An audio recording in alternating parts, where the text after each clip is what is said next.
Yeah, plugging in the Matrix here. What's up, y'all? Oh, that's too loud.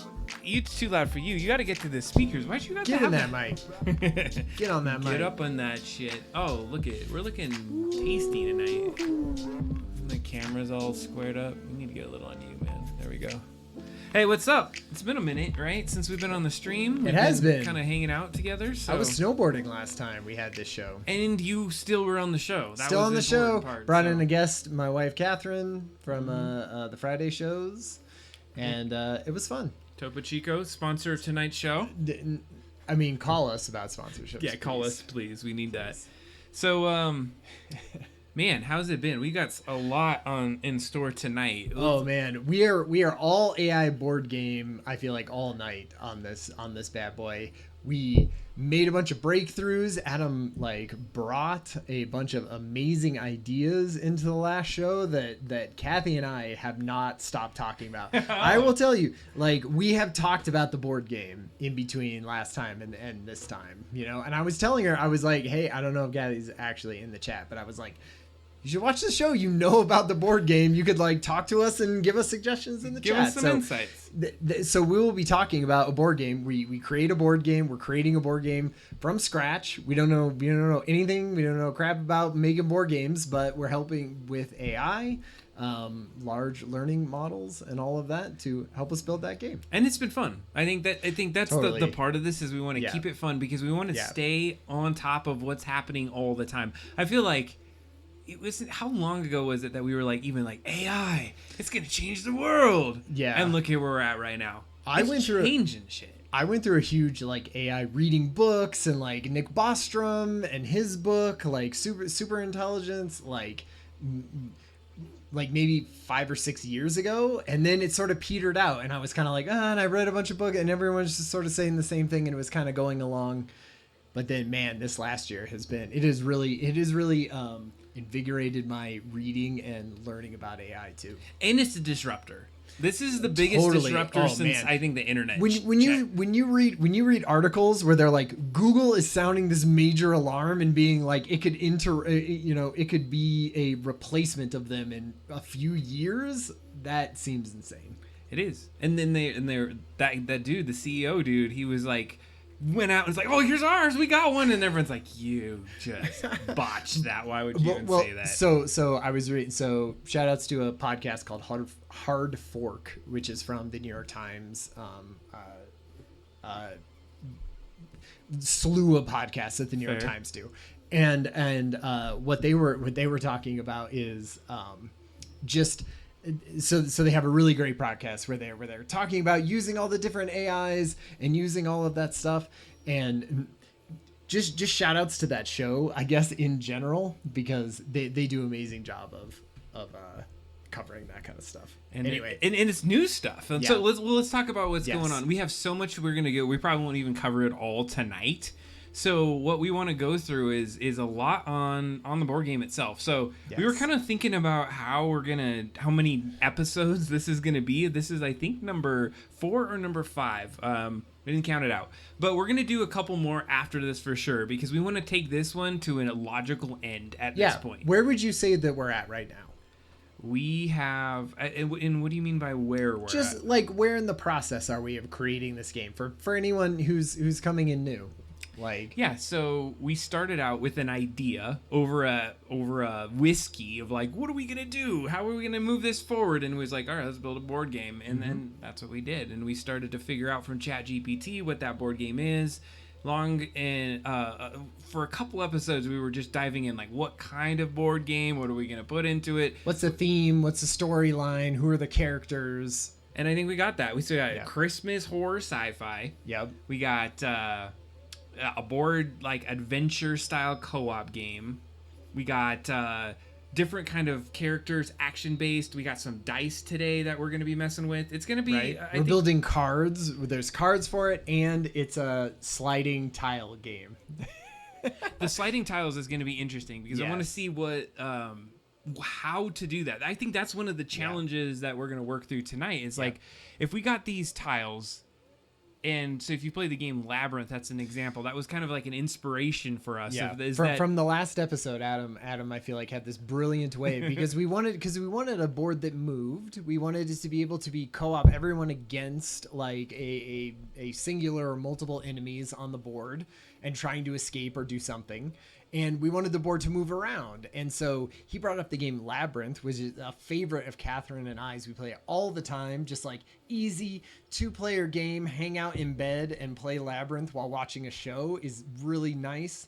And you move by tiles that allow you to go straight or and you make a path, and that's how you get around stuff. And so it adapts all the time. And it adapts all the time. That's what every move is you moving the board and your players moving around on top of it. And so we have some like board game, like sort of, I've been thinking about it. We could not stop thinking about it. And so I have little designs to show for tonight. And I think that's another thing. And I hopefully have some paper around here because I think we're going to have to jot some things down, scan it up, and then start using some of these tools to develop our game a little bit. So every episode has developed this game a little bit more. So some topics we may cover tonight, game board rules. We're going to use Dolly for some in-painting if you're not familiar with that. I've been messing with the in-painting for the last few weeks, so I'm excited to And so in-painting is just kind of like you have different pieces of a puzzle, so to speak, and everything in between is not filled in. You use an AI to fill it in. Yeah, you're basically taking an image and saying, I want to change just this section of it. Don't give me an entire new image. Just mess with this and sort of keep it in the same theme as everything around it. So I've been playing with that. And then we got some a mock-up of the board game. I think you were saying that you have some ideas, or we're going to develop it. We got some dice to look at. I got some dice. Yeah. I saw a giant bag of dice. We're going to look in this thing. It's a grab bag of dice. And I was like, I figured we're going to need dice for something in the game. Sure. Maybe not movement, but when we're fighting these enemies, because we had these numbers, and I was like, well, a regular dice has 6 up to 6. So I said I bought this board game dice pack that has all kinds of stuff we can look at, see if any of them would work with it. Mm-hmm. We want to develop the character cards because we got a lot of characters. We scoped out some last time, some names. I think we want to start putting faces with those names. Yeah. We talked about that tile creation, so we want to work on that. ChatGPT rules, we're going to work on that a little bit. Man. I don't know if we're going to get to every single one of those tonight. I feel like we're going to get this is the agenda going forward with the game in the next couple times. It was just things we were like, let's say we actually wanted to, because part of this, what we want to do is definitely release this game into the wild after we are done and just allow anyone to be able to 3D print it, download the assets, and have everything that we've created. Because it's basically like we're practically stealing it anyway, getting it from AI. Which brings us to number one topic of the day. And so there's a guy at work, and his name's John, and he's a big board game guy. And so he goes in, he plays a lot of board games, he plays a lot of D&D, apparently. Okay. And so I was just like, hey, we're building this sweet AI board game. You interested in it? And so one of the things that he was saying was that we should check out a particular game with these different movable parts. What are you looking for, buddy? I was looking for the chat. It's right here. Totally sorry. I missed it. So what we're going to do is we're going to go in, and I wanted to watch a video. I have not seen this video yet. It's a 5-minute video. We can vamp over it. But it's a game called Betrayal at House on the Hill. This could be nothing that we want to do with our game. Okay. But what he was saying is it has some elements that we may consider for our board game with the movability of a game. Okay. So that's why I figured we'd just take a look at it. And if it starts to not be what we're looking for, that's fine too. But I like the idea of looking at other board games. And another quip he gave me that we need to verify tonight. You cannot copyright the rules of a board game. Oh. I mean, I guess that makes sense. So he was like, that is a big deal in the board gaming kind of culture, is that people... So you could just lift an entire rule set and put it on a different visual face? Absolutely. As long as Wonderful. If you're covering that. So we go in and maybe we start saying, okay, how are we going to tweak some of this? I don't think that we just go wholesale and steal another game, because then we're just reskinning a game. Yeah. I don't want to. I'm not interested in what I appreciate is there's a lot of fun things of games, and I'm sure every board game maker is like, like, oh my God, I'm going to make the best board game in the world. Totally. But what we want to do is make a free, or if you want to donate to some sort of cool totally. cause, maybe we put it up somewhere, right? Like we offer it to places that are doing things like Humble Bundles and things. And so what we want to do is make something that's really fun that everyone's going to check out. So let's just look at this. So this is apparently a 5-minute run through, and let's see here. Who's the creator that gives us Teach the Table? I just picked this one up off YouTube, and let's see what they got for us here tonight. So we're gonna take a peek at him right now. Yeah. Let's take a look. All right, so here we are on YouTube, and we're gonna check out Teach the Table. House Betrayal. Betrayal on the House on the Hill. Teach the Table, and this is how you play Betrayal at House on the Hill. This is a game of role playing in the universe of a horror movie. Betrayal starts out okay. Got some horror in it. Each this is player good. makes their way through the creepy mansion, finding new rooms and the secrets within. As the game progresses, however, there will be a point where the game pivots and a haunt begins, where one player will be revealed as a traitor, and one of 50 different scenarios will take place. Jeez. With different conditions for the so what I traitor like or the already, heroes to win. Each they got different will have stats rooms. that change throughout the game: speed and might, which are physical traits, and sanity and knowledge as their mental traits. If the game ever tells a player to take physical damage, the player can choose to decrease you speed can and adjust. or might, and vice versa. Oh man, with mental that sounds damage. Another thing to note is that too the players complicated can't for die our until game. the haunt has begun. Hey, we don't know where this is gonna go. That's true. I don't know. The exploring phase of the game.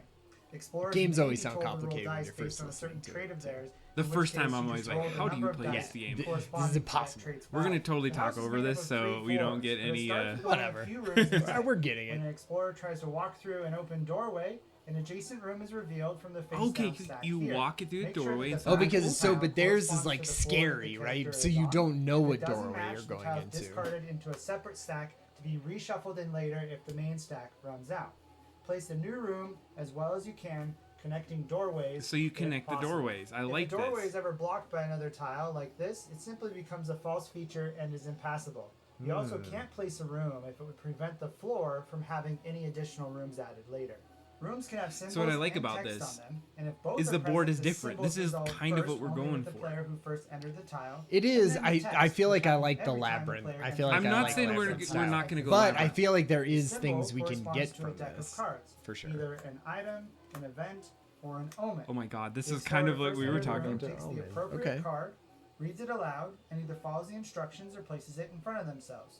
Each time an omen card is drawn, the explorers are one step closer to the haunt. So at the end of their turn, the Ooh. player who drew the omen will have to roll 6 dice, is what they call a Jesus. haunt roll. Got And enough if the dice on result there, on the boy? dice is less than the number of omen cards that have been drawn so far in the game, the haunt will begin.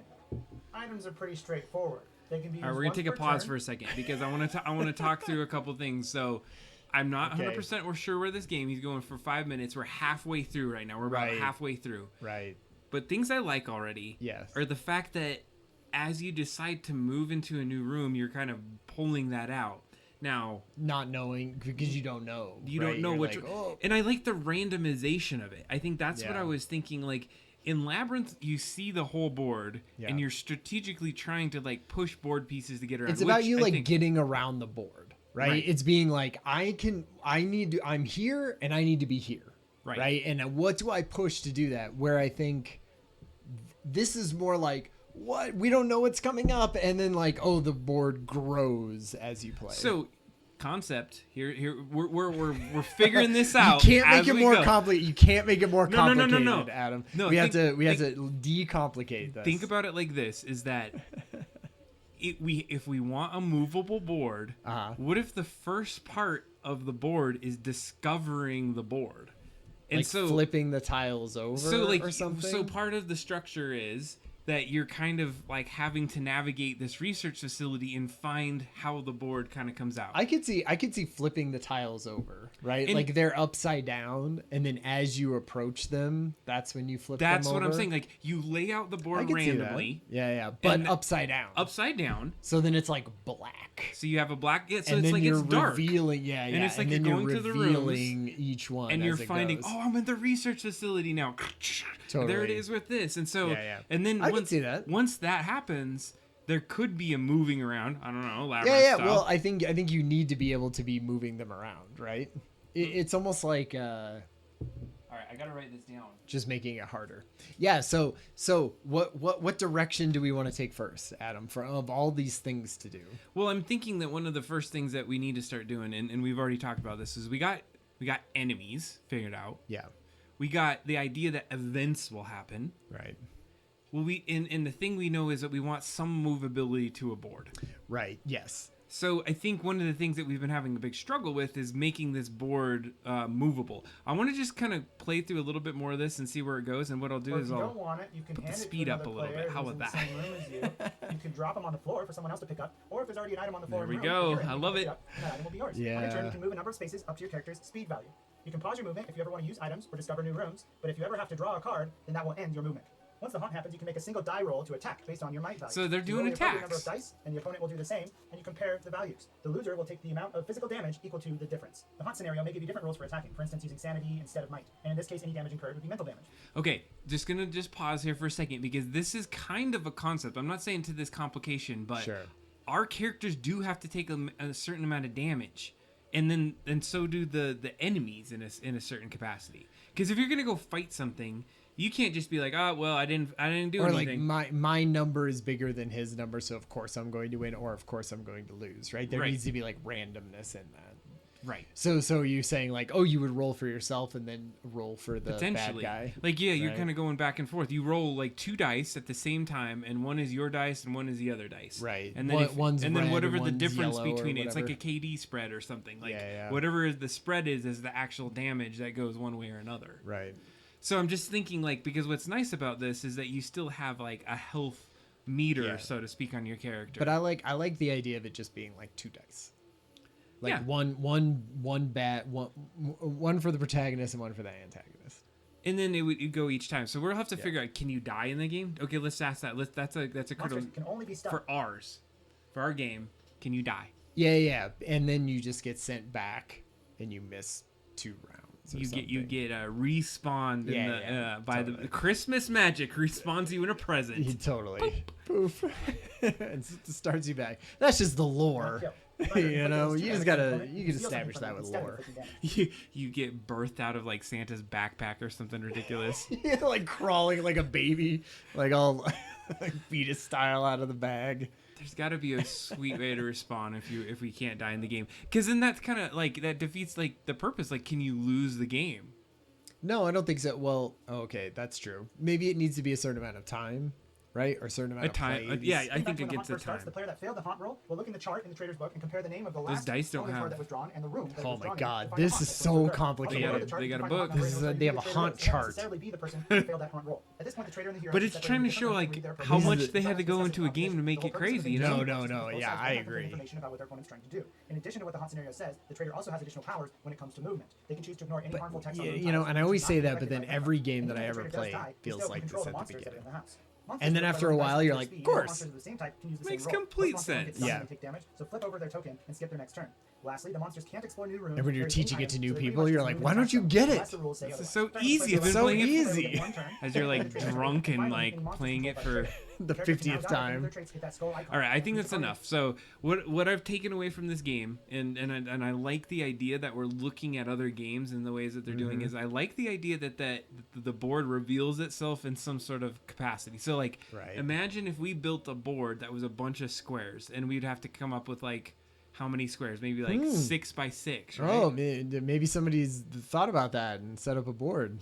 Yeah. Did you? Oh, somebody may have done that. That's a good idea. So, any takeaways from this that you're appreciating, not appreciating? One, ours cannot be as complicated as that because we will never finish. That is like an actual. You can't. Oh yeah. It's like this is Agreed. like us futzing around and doing a thing, not trying to be the most unique thing in the entire world, right? I feel like we need to emulate things, and even if it's like, if it's pretty fun, I feel like.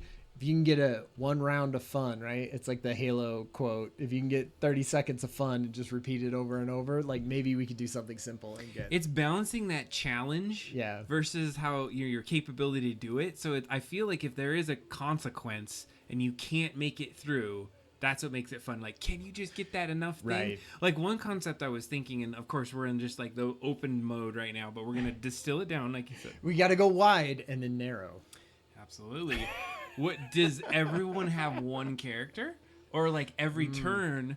Could your turn be to take any character that's on the board? No, that's too complicated.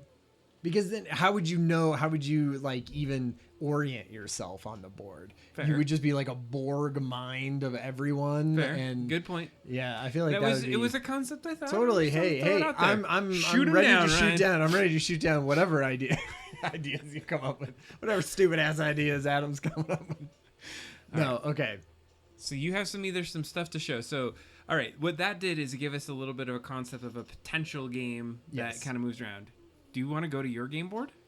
We could try. We could look at it. It's not. I mean, it's not a whole complicated thing. It's more just concept. You can't talk it up and then not. Well, hey, it's a board game thing. All right, do artboard 1. I'm gonna let you. Nobody can see what we're doing right now, but we're ready. Are we ready to reveal what you're doing? No. Oh shoot! It's fine. It's fine. It was. Oh, see, this is really the contrast is very down on this monitor. But okay, do you see how these corner? I do. Are darker gray. Very right? Slightly. They were more pronounced. So basically the 9 boxes in each corner. Yeah, would be solid. Like on instead of hey. So you know how in Labyrinth there are ones that are like glued to the board, right? And those sections don't move. I was thinking ours would be these sections that would not move, right? Sure. And then these would be the rooms. So this would be like, here's the laboratory, right? And it's got like broken stuff in it. And then this one over here is the, exit portal or something, sure. Right? And this one's the library and this is whatever, right? And we have 4. And then these don't move. And then as you push these, they could be like... Oh. So like, let's say these were... And these were stupid. These were just things I Googled super quick. Wait, so these aren't even AI? No. This is just stuff I Googled. Okay. But these would be like labyrinth tiles. Yeah, I got you. Right? And so you'd be like, oh, I need to get over to this one. So now I gotta like push things down or do that was my because what you're saying is so like the 4 rooms are always static. Yes, so those just stay and those have the cool graphics, right? And these would just look like hallways and things like that, and they would have like Christmas adornments and and horror stuff like mixed in with those. But this is where you it almost needs like the sweet 4 in the middle to be like something. Okay, so I thought about that, right? I was like, we'll just block out this 4. Yeah. Let me go back to this. So like, well, I guess it's just as fine to look here. So like, let's say we block out these 4. The problem with that is like you would never be able to move these tiles, right? Because you couldn't push them this way because they're blocked here, right? And you can't push them this way because there's things here. And you can't push them this way. So, like, every one of these couldn't be moved. So that's based off of Labyrinth rules. Yeah. What if your thought was, like, you could push them out and put something in there? That's true. I also thought of that. And then it just, like, spiraled down into a huge thing of me being, like, I'm coming up with a completely unique butterfly of a board game. And I was like, then you have to come up with like other rules that are going to happen that are you're going to be flipping over tiles and pushing I think them. We're getting to a closer version of it, and I appreciate like I like the quarters. The thing is like, are they disparate rooms at this point that you're trying to get to those areas? Because my thing was, let's say each of these rooms had stuff that you need to be able to collect or do. Right. And so each person would start out in their own room. And then you would be like, we have to go get a thing, like some sort of token that's on a board randomly. Okay. We need to go out and get this and bring it to a specific room and drop it off because we're unlocking something in the exit room or whatever that destroys this whole freaking place or something. So you're going out and getting them, but then you're also drawing cards as you go, which release bad guys or help you. I'm liking where this is going already. Right. So then you're moving and every turn you're like, you get to move the 2 tiles, right? And you move 2 tiles and that changes the board. And then everyone gets to move, right? Including bad guys. And so you're trying to stay away from bad guys or fight them. Do they move towards you? And they stay exactly in the same spot, maybe. But if they're on a path with you, they attack you. You never get on a path with them, though. Yeah. Well, that would be hard, right? Because let's say they were here, and you'd be like, "Well, now I can't even use this tile or this tile." So you're like, "I don't know. I'm gonna battle." I don't know if that would actually play out in a real thing. So what we need to do, and this is where I think we have to start getting to, is we have to print this damn thing out and play it. Yeah. Well, yeah. And I imagine if you were doing this for real, you would print it out in like cardboard and you would put it on a thing and you would slide it around. It's almost like a couple of these cards have to be like a specialty card or something. Because that's how they are in Labyrinth, right? They each have a little thing on them. Right. But I think in this case, you would just do it randomly. You would just put less things. So like, let's say there would be one that has health. Right. Or let's say there was one that and you're has just putting it on a random one. I think, and then because you're flipping them over as you go, right? Like you were saying, you're trying to find because your path. you're trying to find the path from one spot to another. But when the bad guy shows up, you got to flip him over, right? Like his spot. But so I like that idea. Yeah. I think you got us to our next logical level of we got to print this out and we got to start to try to play against it. Right. And pick out what cards So the question play, is like, is this big enough? Like, do you need it to be a 9 thing for those rooms at the top, or are those rooms just like actually a big square?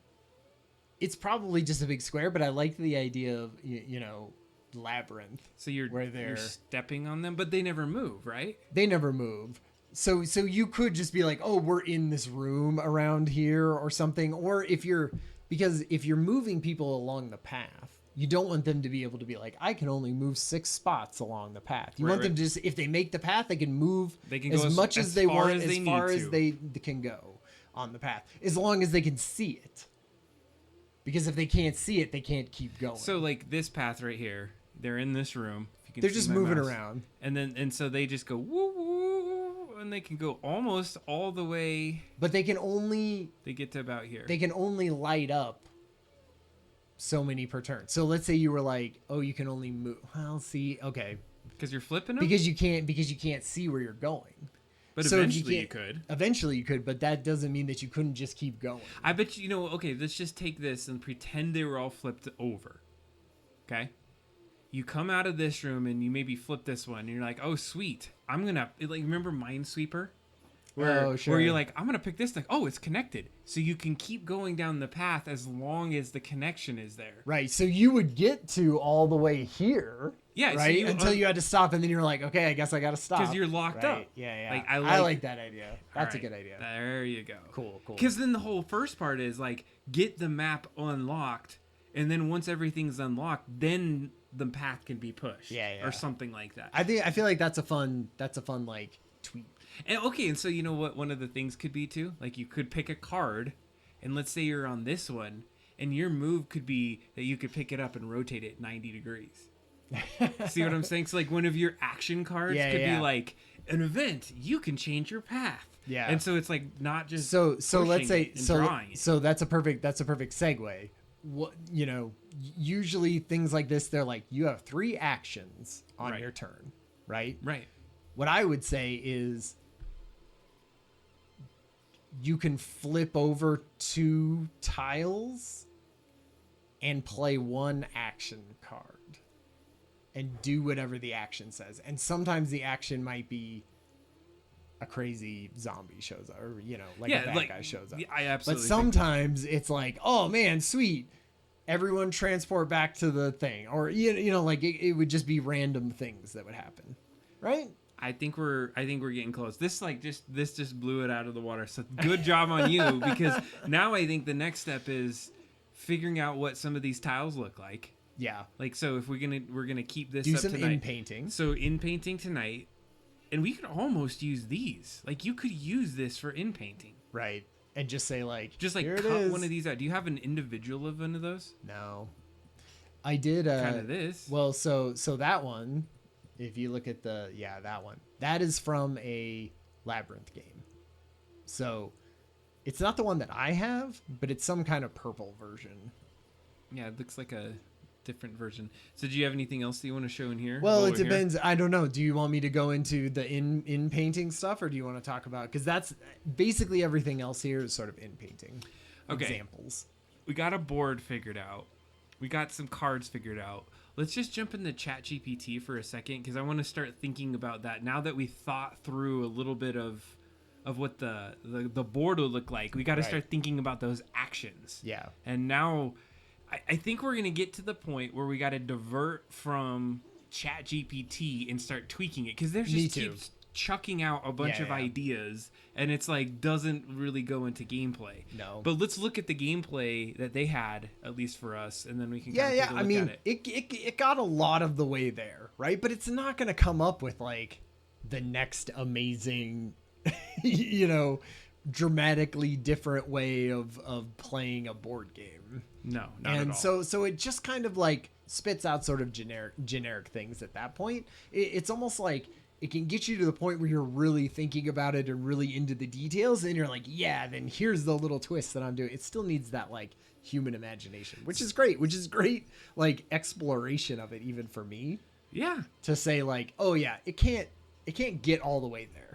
Well, and that's the good part of this, is that we could humanize it a little bit. Totally. And it's not completely AI. It's still a collaboration. And so, first of all, last time, or maybe even before last time, we did the Evil Santa card. That was an example. Yeah. So I wanted to bring that up to the side just so we had a visual of some of the... Oh, man. Even this one is too complicated, I feel like. This card? This card. And we'll or just like... But it has a 10, remember? Yeah, you got to like fight it in some capacity. Yeah. Okay. And you could gain some cards, and you can get a key. Like, I think we had some good concept right here. If you get this guy... that's true. And that's what we're looking to be able to do. Because that's what I think this is, right? It's like go and collect a bunch of things and bring them back all together before a certain amount of time, or before everyone in your party dies once. Or something. Yeah, maybe that's how you lose the game, is everyone like dies and gets like put back to a certain area. Then the only bad thing with that is, like, let's say you're playing 4 players, right? You'd be like, well, you haven't died yet. You just stay in the little base and just sort of move around, and we'll do everything else. And if we keep dying, it won't matter. That's a rule we need to figure out there. So one of the things that we did last time is I was using a different version of ChatGPT. So I purchased this version because I used the crap out of ChatGPT. So if you haven't played with this, I don't know, Kylie, have you seen ChatGPT? I mean, you've been texting with us out here. It is a ridiculously crazy AI-driven model here.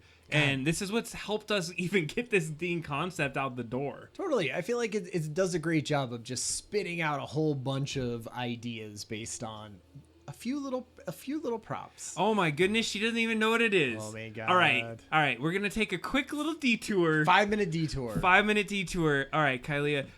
Give us something that you would want to write about anything. We don't even care. We're going to go to I feel like you can't. You just... We got to just show her? Okay. Yeah, I mean, well, we got to come up with an idea. You know, somebody from the chat's got to give us a concept. Like, think about your job. What's something tedious that you do at your job that you want to get a concept on, or have a write-up? Like, you write this email all the time and it sucks, and you need somebody... Side story as we do this. I've installed a ChatGPT Google Chrome extension that does web emails, right? And basically all it does is, like, when you reply to an email, it automatically takes whatever the content of the email that you're replying to and all of the replies, and it puts that as the context, and then it says, what do you want to reply about this? And you go, tell them thanks for sending it over and I'll get back to them, and it like writes out a whole thing for you and signs your name and does all this stuff. It is amazing. It is amazing, and that's the thing. And I've seen a lot of all right, so it doesn't matter what what it is. So here's the thing, like, because you work I know you do, what was it, like, when people get into... Estimator for auto body. All right. I'm estimator for auto body. So we're going to say, write up an estimate. Are you writing this into the? Oh yeah, I'm not writing the right. You're writing it into the Twitch chat. I was gonna put it in the Twitch. That would have been great. All right, so what we could do is like, what's a standard thing that you need to tell somebody? Do you like go to them and you send them an email, or you just like you have to give up like a description of the estimate for the auto body, right? So, write up an estimate for a 1989 Cutlass Supreme. Isn't that a cut? I don't know. Oh man, I forgot the S. We should do something that it knows, like a Honda Accord. And I don't know how you would say this. Rear bumper repair. To the customers. How we do repairs. How we do. Okay. Easy. Yeah. Okay. This even is better. great. Even better. Right up. Okay.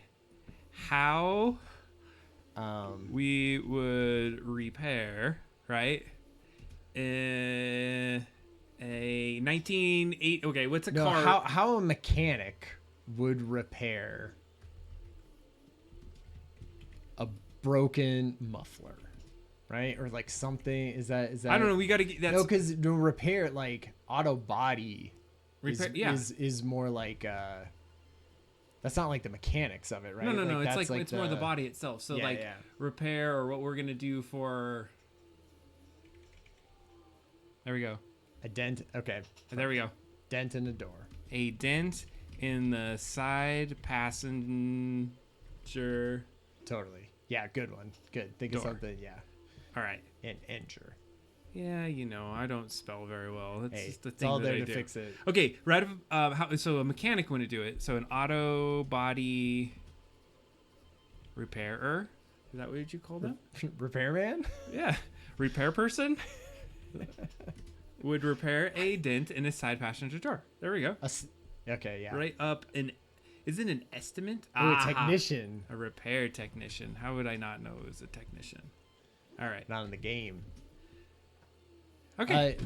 Are we good? Like a step by step, or do you want like a? So we could start it with this. Let's see what it does. Okay. So we push enter, and then you're gonna get. Basically, this is writing it out in real time. Assess the damage. Remove the door panel, apply pressure to the dent, smooth out the dent, prime and paint it. And then reinstall that door panel. This isn't just finding this online. It's writing it in real time. Because if you refresh this and had it write the exact same thing over again, it would be slightly different. So it's just it's searching everything that's uploaded. So it gave a response that's like that. That's a first out the door. That's probably what you want to say to a customer. It may be a little bit too in detail here because it's telling you actually how you would need to do that, right? Yeah. So then you could adjust it in a little bit. So this one's not actually. This was learned from data from the internet up to 2021. This isn't just pulling it off the internet and typing it out. It's literally writing it in real time. As you start seeing it write it, it's predicting what the next word should be to be able to create this out. So I feel like how you do this is you say, okay, now write that. Okay, as if you were a pirate. Let's do this. Write this. Yeah, write this. Because then you see the power of it. You're like, oh, just take it and put it in the style of Shakespeare. Okay, in a summary with the tone. Like, make it a sonnet. The tone of a pirate. Yeah, there we go. And it will do all those things. Arr, matey, fixing a dent in the side passenger door of ye ship be a tricky task.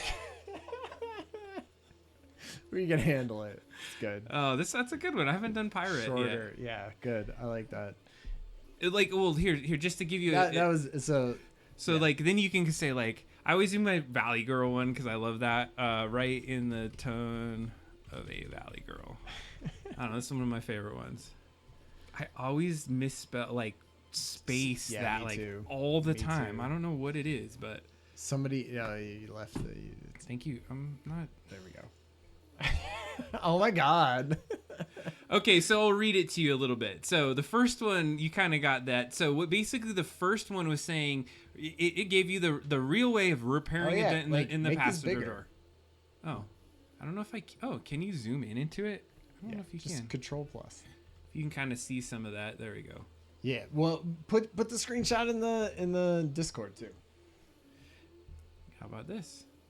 I'll just chuck it in the chat. Here's your pirate version. Here's your pirate version. Oh God, Adam, you can't even read that. It's like insanity.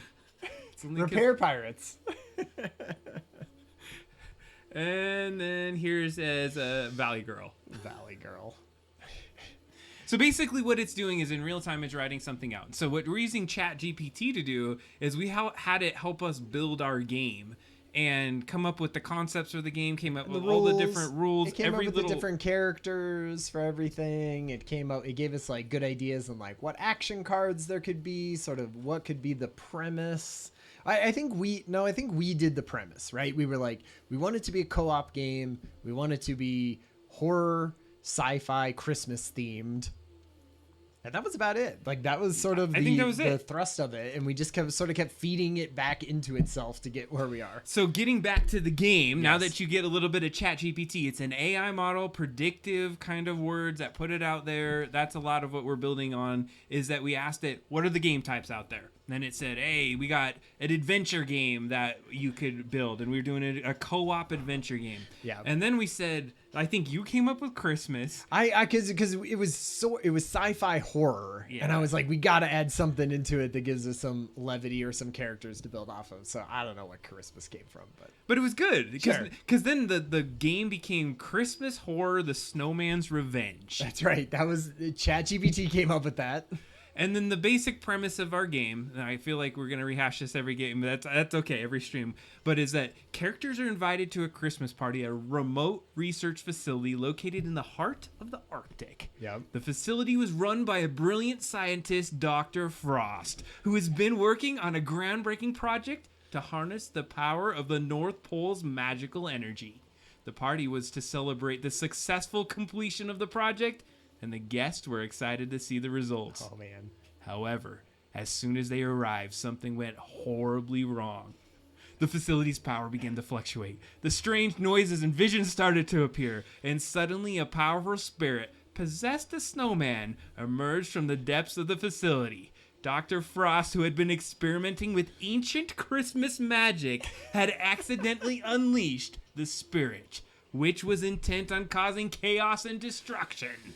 The spirit, along with his minions, zombie elves, and candy cane weapons, robotic mist claws, and reindeer, began to attack the guests, turning them into undead versions of themselves. The characters quickly realized that they needed to work together to uncover the truth behind the facility and stop the spirit before it was too late. They must navigate that facility, fighting off the possessed Christmas creatures, solving puzzles, and uncovering clues to stop the snowman spirit and prevent it from taking over the world. The characters soon discover the only way to stop the spirit and its minions is to activate the emergency protocols. That's right. Okay, emergency protocols. That's and what we call gotta for do. help. Yes. The clock is ticking as they race against the time to escape the facility. It's timed. It's and survive timed. We just got Christmas nightmare they have found themselves in. There it is. Wow. There it is. That's pretty epic, I must say. That is our North Star for sure for this whole thing. Like that feel, and it feels like we are being true to that ridiculous prompt. We've got most of it there. I feel like we're 100. We're like basically there. We got to get that. We got to get the clock so that that is defined. It like that is a piece that we were just like you. If you don't get it, So it's just like 20 minutes. Got the idea. There's some level of cards where like every time you do it, it's like the emergency protocol has gone one step further. And if you hit all of the emergency protocols, it goes off and everyone dies. Oh, right. I can see that. So not timed then, right? It could be timed, or that's the timing in a sense, is that when you accidentally draw the card or something, some event causes an emergency protocol to go kick off. And you're like, you don't want to hit those emergency protocols, whatever those are. Maybe every time you die or something like that could trigger it. I don't know. We're getting something to where emergency protocols have to be triggered. Yeah. I definitely think so. I like the idea of it being boxed in that way, right? Like you can't just futz around the entire time and do it. So are we even saying, oh man, not even death, you could just get respawned as much as you want? sort of within that 20 minutes? I think so. I think so too. Yeah.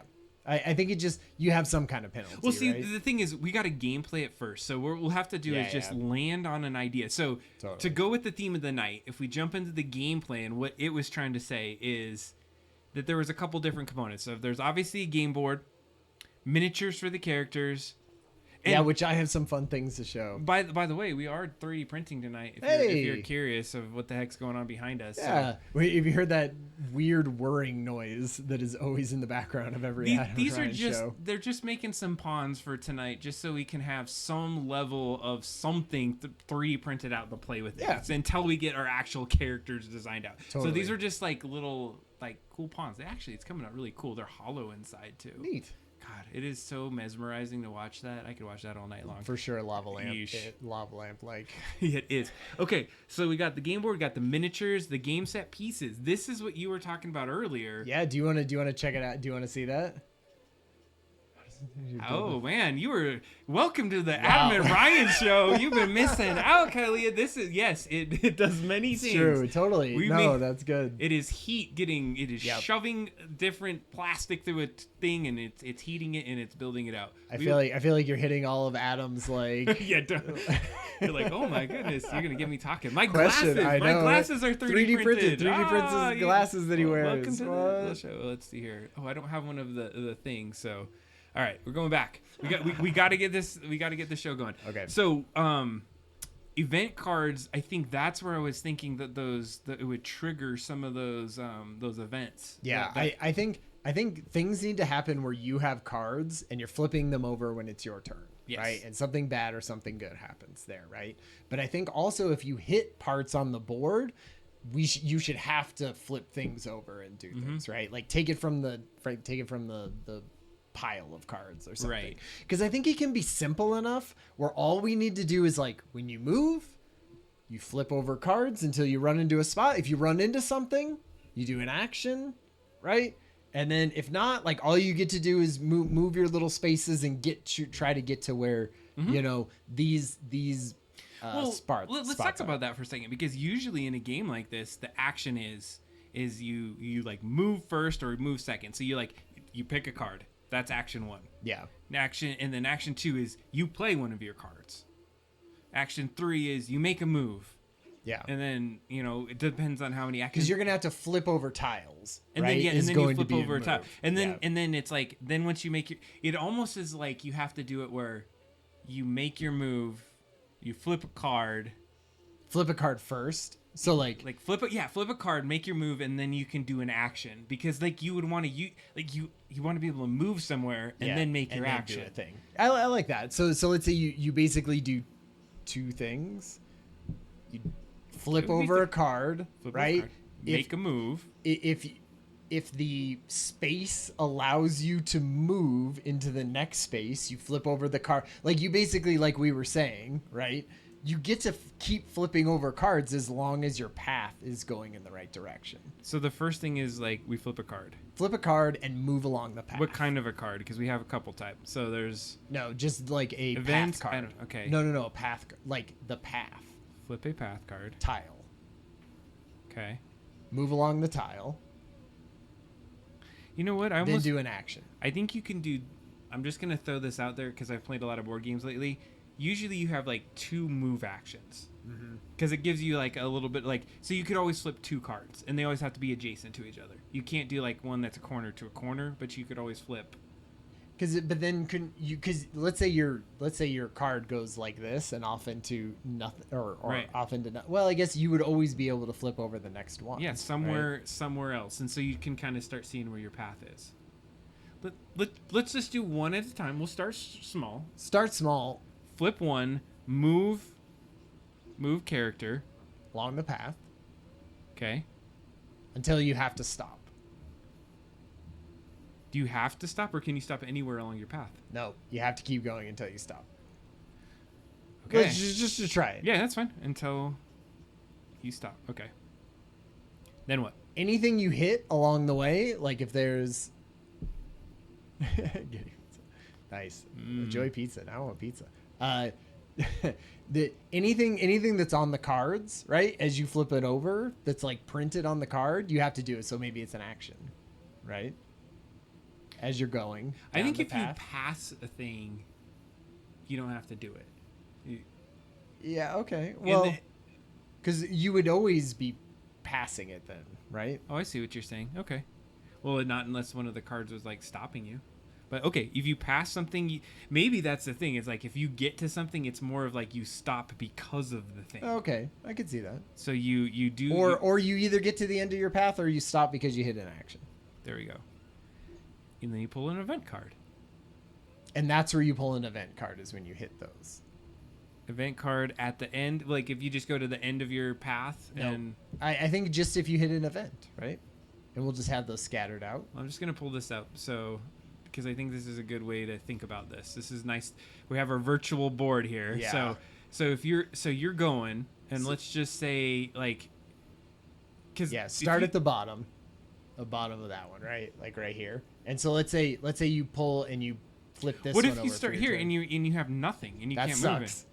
So then how the hell do you get out of here? Then you move down and you try the other one, right? What if none of them are out, like they're all locked you in? I don't know. We'll say. So this is where I feel like you got to have like a, okay. I'm already seeing that we have to have this. Is that every time you flip your path, you got to have to be able to rotate 190 degrees. Oh, okay. I can see that. And then so it's like flip a path and you can rotate 90. One of them. One. Yeah. The one that you're on. Yeah. And so that makes it sweet because then you can get through. Like you could have that lock in the middle. Right. Now you could have the 4 in the middle because you could actually start to arrange the tiles. So let's say you went out to this tile, right? It's your turn. You go, damn it, it's facing the wrong way. Rotate it 90 degrees. So now I can actually step on it. Yes. Right? And then you'd be like, amazing. I wonder what's next. Dunk. And you get hit with another one. Then you're just like, you're done. That's the end of your turn. You're done. Right? You're done for. But then you can. Let's say next time. Okay. I do the same thing. I would go forward, but it would be those. But I could turn it. You can turn it that next time. Yeah. So like you would always be able to move basically. Because that's what. And that goes with the theme of the game I was saying at the beginning. Is you're more or less trying to reveal the pathways and first. Trying to block off bad guys. I think that is part of it too. Oh man, right? See, it's getting fun. Yeah, exactly. So so you're blocking up bad guys. Okay, so then let's say you don't hit an event. So we could even like it's almost like we need a. Is there just a drawing tool in this crappy? I have no clue. You can open it in Photoshop. You should like duplicate that if you're gonna draw on it. This is like you could here. Let's open it in Photoshop. Yeah. Let me get that. I think I had Photoshop open. What was this called? Do you have a Photoshop of it or? No, it was Illustrator. See, we already have Photoshop open, so we should be able to just. You and your Illustrator, Ryan. Oh, that's good. It's Oh shit! I don't want to put it in there. Yeah, you got to drag it into this gray bar. Oh, what? Silly Photoshop, Ryan. We'll just open it up. It doesn't. You must have something. Oh, I see what it is. You got to enter it. There we go. Now you can do it. Yeah, there we go. You're like, what? Photoshop I was like, sucks what now. happened? All right, let's do this. So add in a layer. So we're not getting on that one. And I'm just going to... Can you lock that layer? Where's the lock button? Image. Screw it. We're already above it. Right there. We're already above it. All right, so we'll get a red path. So what we're saying is like... No, wait. Watch. Okay. Here's what I'm saying. Like, beforehand, there would be random ones that were bad. Right? So now we don't know this because they're all flipped over, but these are bad ones. That's like Evil Santa. That's like... Yeah, that's an event card. Right? Mm-hmm. So I guess an event card could be good or bad, right? There could be good ones mixed in there. Like you find something. Yeah. Okay. So you don't pull an event card. You only do actions and moves until you hit an event card. Well, see, I wouldn't say that's like I was thinking event cards. These would just be enemies you hit, but like you could be on a random thing and you pull an event card and like, oh no, the facility ghost like runs through. Now you have to turn any card that you're on like 180 degrees or something like that. Oh, right. I can see that. And so like the event is something that changes where you're at, and you don't want it to happen to you. Well, isn't the event the bad guy? No, the event is like anything. It could be good, it could be bad. Those are just enemies. So an event is like... So do you think... So there are ones that just have like... This is a card that has Evil Santa written on it, basically, in Evil Santa's face. And so if you run over that card, you're like, I gotta fight Evil Santa, basically, right then. Okay, I like that. But what I'm saying is, like, there's a deck of cards to the side. There's a deck of cards to the side. And when you get to a certain something, you always pull an event card. And the event cards are going to probably suck. Like, and it's not even... These are tiles. Event cards are a deck. Yeah. And so it's off to the side, and so your first thing is you move, you can rotate, and then you stop, you pull an event card, and it's like, oh, you gained a health point. Sweet, I'm good. Or you pull it out, and you're like, you need to fight some evil zombies that came into that card. Those ones were definitely evil, like those are embedded into the tiles. Oh, I see. And so the event card could then be like, oh, you just figured out how to move 2 spaces. So it allows you to move 2 spaces without doing... Like, you can crawl over a wall or something. I like the idea of these being embedded or, like, into here. And then once they get flipped over, then you bring the piece in. Yeah. Right? And so then the piece comes off of the thing. Our sweet little 3D printed, Evil Santa. Sure. He now sits on top of this just like you, and he moves along these in the same way, so that if ever your path is done up to him, you have to fight him. And then when he's done, then he's out. Yeah. And when if you kill him or something like that, then he's out. All right. I think I'm writing this down because this is we'd have to. I guess we're recording this, so we'd be able to rewatch this one. I'm not gonna though. I am not. Yeah. I already lived through it the first time. Lived through it once. So I got this. Flip a card, rotate 90, character moves until you stop. Event card could be good, it could be bad, it could be a move kind of piece.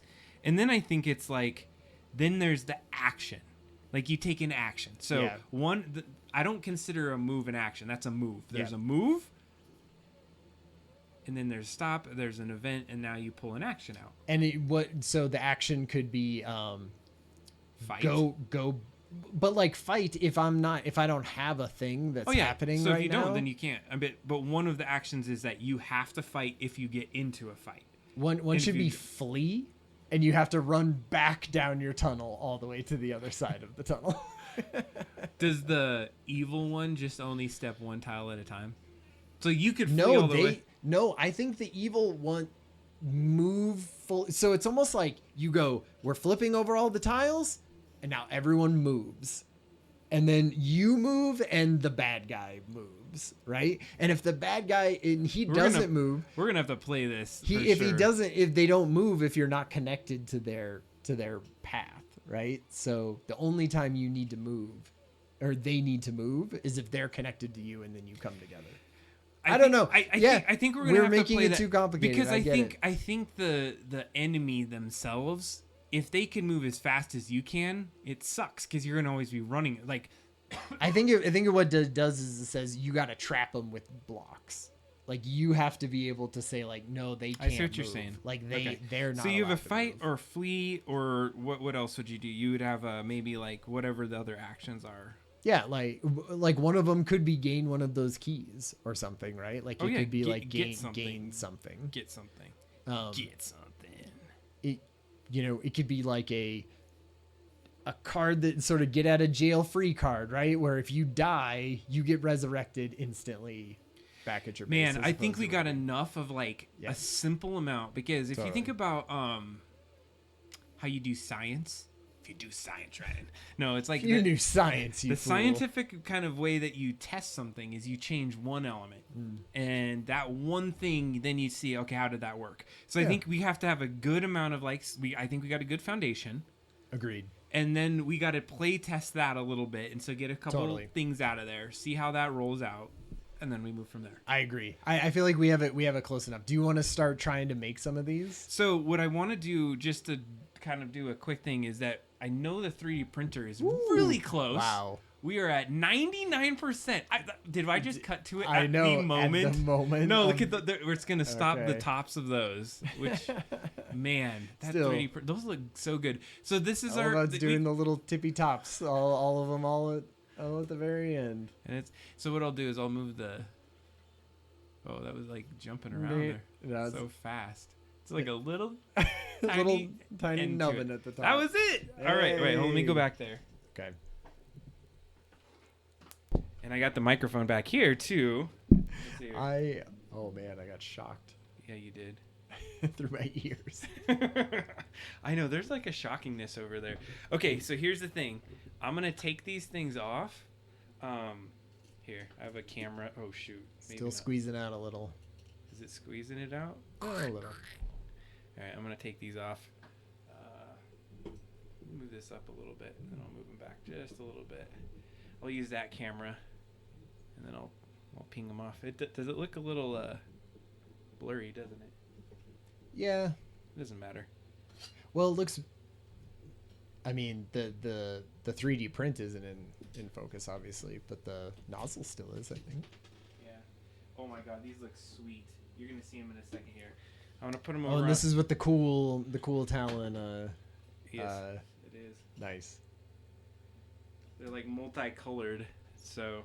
It's probably not great that they're all the same color for actual game pieces. Not particularly. But let's take a look at this. So. Nice. Look at that. Yeah, that looks great. It's like a little. Totally. Red. So we got a couple of those guys. How do they fit on that board? Is that like a right? Yeah, this was like if we're gonna do a board, because I think this is a generally decent size for a board. Let's see. Let's find that one that I was. This is the one. This is our favorite, right? Yeah. All right. Oh yeah, that fits perfect. Look at that. Nice. Actually, I have a different camera. I think I have this one, where you can see it from the side. Ooh. Oh, that was like making me dizzy. What, swapping you? Well, to it was like you swapped it, but then that changed the angle of like the room on the picture. It was like, whoa, God, oh God. So yeah, look at that. That is like nice. That is right on. That looks good. Okay. I don't know how big this board. How many tiles is Labyrinth? I don't know. Like, because our grid is what, 3, 6, 7, 8, 9, 10. Where's that other board? Oh, this is the kind of the original board that I think we really liked was this version of it. We did. I did some in painting with that one and the other one. All right, so since I'm back here, let's look at this. Ooh, okay. Let's look at the dice and see what we got for the dice. Because maybe what we can do before we get back there and start doing some of the in painting is figure out of these dice how might we fight Evil Santa, right? Right. All right, so let's figure this out. Yeah, I mean, like we said, I like the idea of 2 dice. You know, Okay. like one color and one the other color, and then Let's you're see just rolling it and seeing it. These are a bunch of random dice, nonetheless, too. They're all like different sided types of dice, right? Yeah, they're not quite Christmas colors. I mean, maybe- you get two of them that are there. Are they all this? So they're all the different. So like one's a normal dice and one's a 7-sided dice and one's an 8-sided they're dice. supposed to be just a big old rando pack of dice. So let's see here. This has kind of it's like pink. I don't know. Christmas. This could be like Christmas snow. Oh yeah. Okay, I like that. That's ice. Yeah, ice. There we go. We got ice. I like that one. All right. I don't know if they're like Christmas. This is like. Yeah, green. That could be Christmas magic. That's right? what I was thinking. Like, what would be? Still, this has like a bluish. Don't we have to print our dice anyway? No, I want to use like one of these. I don't think. I mean, we could print the dice, but these have a certain weight. They're already nice. Thanks, Blue Glue. Yeah, that's true. I feel like we could practice it with these ones, but we have to include in the like file that we give everyone for this at the Like end. printable It has to be a dice. printable dice. So we'll make some needs of to be that. part of it. So for the sake of this, I think the most like the ice ones for sure. What would be the enemy out of these colors that we have in front of us? I think you got to use pink and white, and have white be our green. What about like a Christmas green? Oh, Or like this is like a spirit color. I just wonder. Does it need to be very obvious, like just at a What's good and glance, bad? which one is the good and bad? Okay, fair Right. enough. So we're gonna just take all these ones, throw these ones off to the side. Throw these in the garbage. They go in the These ones are garbage. done. We'll give those That's how away. wasteful Adam is. We'll give those away on the show here. All right, so what we got is a dice. Now let's just hypothetically fight an enemy. Okay. Okay. So what amount of dice would we use? Do we One, right? One each. Yeah, every but time. like, look it. I have a dice that has Yeah. like 20. like 20 sides. So that one has a Right. 14. Yeah. Like use these two. How many sides is it? These have 20 sides. I don't think 20. I think 20 is too. So you go to, because we had the Evil Santa as a 10. What's the yeah. So you don't want to be able to get a 20. Yeah, but you could get it like, so let's say here's your two dice, and you remember you're to the, we'll start it like this. We So can you take out roll your Santa in two. one hit. So you Like, do I it. don't even know. You I don't do even it. know how You do it based off the difference between it. So Santa has a 14 and you have a 19. So what's the difference between that? That's 5. And so- you're so positive you- 5. So you hit 5 on Santa with Yeah. your one roll. Right. Okay. And then like if you did it this way, and let's see if it screws up, like 19-4, you just got killed by Santa Right. because that was what, like 15. And are we gonna do like where That's just an example. So I agree with you. It might like be how, too how are much. the hit points for our protagonists or like our player characters, right? How do So- they get? I so guess we have a certain number that you start with, yeah, and I maybe think it's so. 50, and then like you get it knocked down, and then when you're dead, that's what kills you. Yeah. Maybe that's how you do the game, is that you have to have at least one person live and get out, and that's what wins the game. That's true, but then everyone's all bored and sitting there. So while you one have a person different action, plays. yeah. I mean, we can see how this goes. Okay, so these have 10 sides now. 10 5-5. It's a draw. draw. All right, try again. 10-10. Jesus. Man. Let's go to Vegas. 8-1. Okay, So so that would be like 7, right? So then you would get like a couple throws. I like 10. I think 10 is good. yeah, this is the 10 is feeling pretty good. I Yeah. like that. So what is the other one? They have I don't even know how these ones work. Diamond dice? You're like, which one am I supposed to look at? Oh, it's the one that's 'cause on the it's- top. Oh yeah, because they're all the same on the top. Okay. Yeah, that's cool. I like that. That's like cool. that. I mean, I don't think that. I think I'm kind of down on the 10 right now. Yeah, for to try it out, right? Or what's this one? 0, 20, 40, 60, 80? Oh, so it's like 8, but Yeah. by 10s? So that by 10s. Yeah, that's cool. Okay. You can tell we don't play a lot of. No, I'm sure dice people games. are like, oh, that's obviously, So I think what we an could octo do die. is maybe we group it. Like you have one roll with the 10 and then one roll with the normal. You're making it too complicated.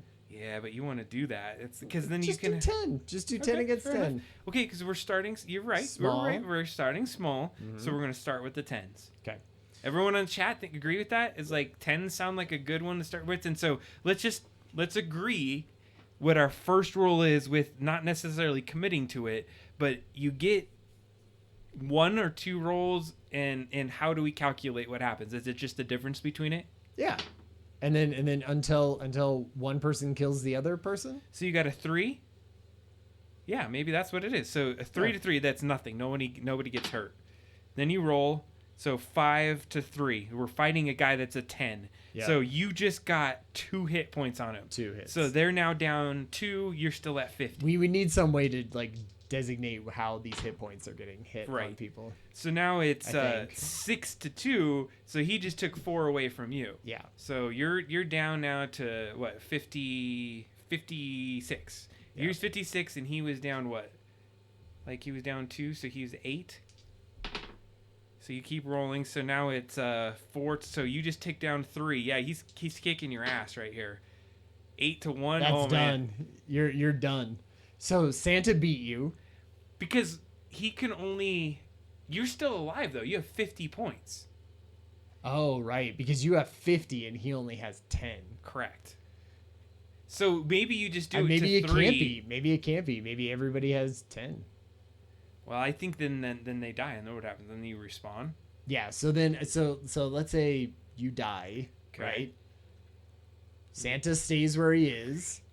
You go back to your beginning. You go back down your path. So you leave. Yeah, we need to do board. Okay. No. Because you can't. Maybe your path is blocked off at this point. You just go back to where you began. You go back to your room, and you lose one full turn. So everyone gets to go except for you. You know. All right, I think that we're getting close. So I like this. This is what I was hoping to get today, is like how dice rolls would work against battle. So if anybody has insights, like how do you fight things, I think that's a pretty decent way to think about it. Yeah. And simple, right? 2 dice. You're just rolling against each other's numbers. 2 dice, no dice. Just kidding. All right. Oh man, these little pawns look super awesome. Let me see. Can you see it like this? Not really. It's still focused on you. Oh, dang it. Let's see if I can get it on this other one. I just want to show how close. You know what? Let's go back to this one, the front cam. Oh, you think this will be better? Sometimes. If you can, like, block it off. Oh, right. Oh, yeah. Just Look at that cutie. The way it changes color, though. Oh, yeah. That is cool. That like fade from one color to the other reminds me of like lowrider cars and stuff. Oh yeah. All right, I think we're there. I think we got our roll down. So that's how we fight. Yeah. So I think for some of the show we got to do visuals. I want to do Mid-Journey stuff. We're in there. I want to do DALL-E stuff. Who's ready to see some of this? Yeah. All right. We did promise that. So you got a little bit of ChatGPT. Yeah. We'll probably continue that. And I feel like we fleshed out a lot of what was going on. I feel like we actually have a game at this point. So by next time, I think we need to play the game, or at least play versions of it. Play a version. Let's just do it over here. Yeah, right. We'll just print it out on paper or something, and then we'll play it out. All right, I'm gonna write a note though because the 10 dice seems to work really good. Yeah. Okay. So where do we get? We're heading next, right? So.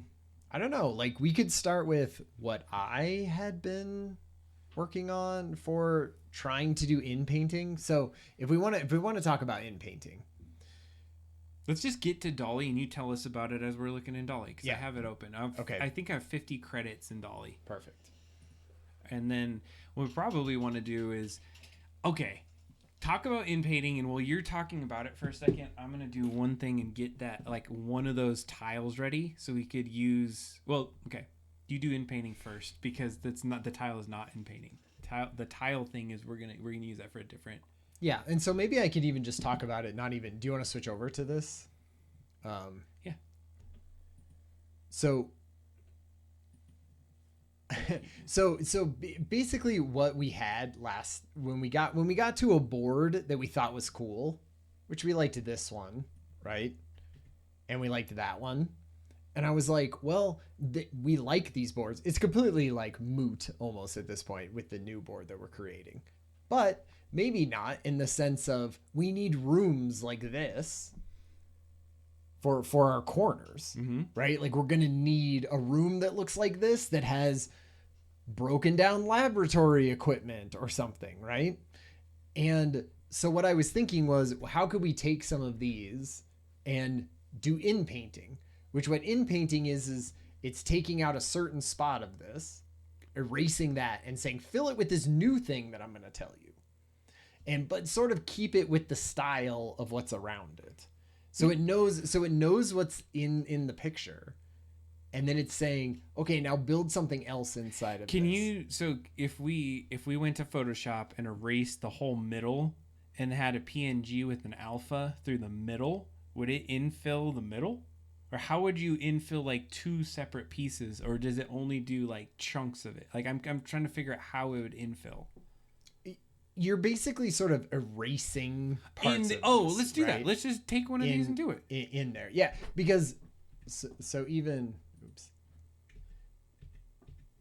Like we can look at some of the ones that I did. Oh yeah, there we go. I'll see. Okay, so this isn't in painting, this was me taking this and being like, I want to make a cool pathway around. So I was like sci-fi future or whatever, right? And so it like turned it into some. Yeah. This is just a path. But what I did do so we can do Dolly first. So you can see the part that I was doing was this section up at the top, right? And so I was like, okay, what if because I liked this, but I wanted it to be more Christmassy. So I was like, what if I erase this and told it, put Christmas stuff there, like really heighten up, like maybe this is the office party room where the Christmas tree was set up or something. And so that's what it did? Like that was one. No way. It did it like that? And so I was like, put Christmas there so you could see. Oh, that's sick. Like that's awesome. It made that. So I said, so here was the prompt: derelict Christmas tree, playable board game, top-down horror Christmas sci-fi research facility. Zoom into this. Like get up to that. That looks great.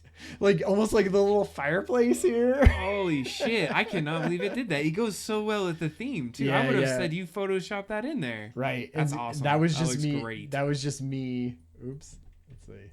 Oh, well, let me do it now that I'm okay. So then, it didn't necessarily do it as great every time though. So like, look at this one. Like, I don't exactly you like pulled it up a little too much, but I mean, but like, isn't this funny? Look at these balls. Like they're like Christmas balls like here in the corner. Like it was trying something with Christmas. That's great. Oh man, that's funny. And then like here's this one. This one's like trash. It almost looks like it's like a crash. It's a derelict Christmas tree. It's derelict. Like it's a tree that fell over or something. Hold on, I'm writing 10 sided dice. I just needed to remember this. So look at this one, Adam. Oh goodness. So here was our beginning one like this, and then like look at this one. Wow. That was me taking out the middle and being like, put a Christmas tree there. Apocalyptic Christmas tree office theme with derelict Christmas tree and gifts. That almost is our thing. This is like close to what you had. If you oriented the board. Right. Like, so let's say each of these rooms sort of look like this, and we could, so let's say you kept trying to get little rooms. Did you do all the rooms or just the one in the middle? So I just did the one in the middle. So this is all the same as it was before. That's awesome. I don't even have that one.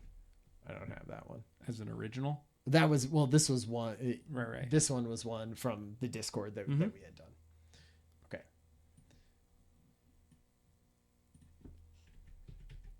Oh, this is the top level. Okay. So that was Dolly. Oh, and here's this was before I figured out exactly what it was doing. It was like giving me a whole board. So this was the same one where I copied out this one. Okay. And did that. And so then it like tried a couple it didn't know exactly what it was doing though. Like I feel like it didn't do very good with that one. Not that time. And then so I have Stable Diffusion installed on my computer. Yeah. And so I was doing the same thing, sort of like getting this one out of here. And I was like, okay, so I use Lexica, which if you haven't used Lexica before, that is like, I think we've even shown it on the show.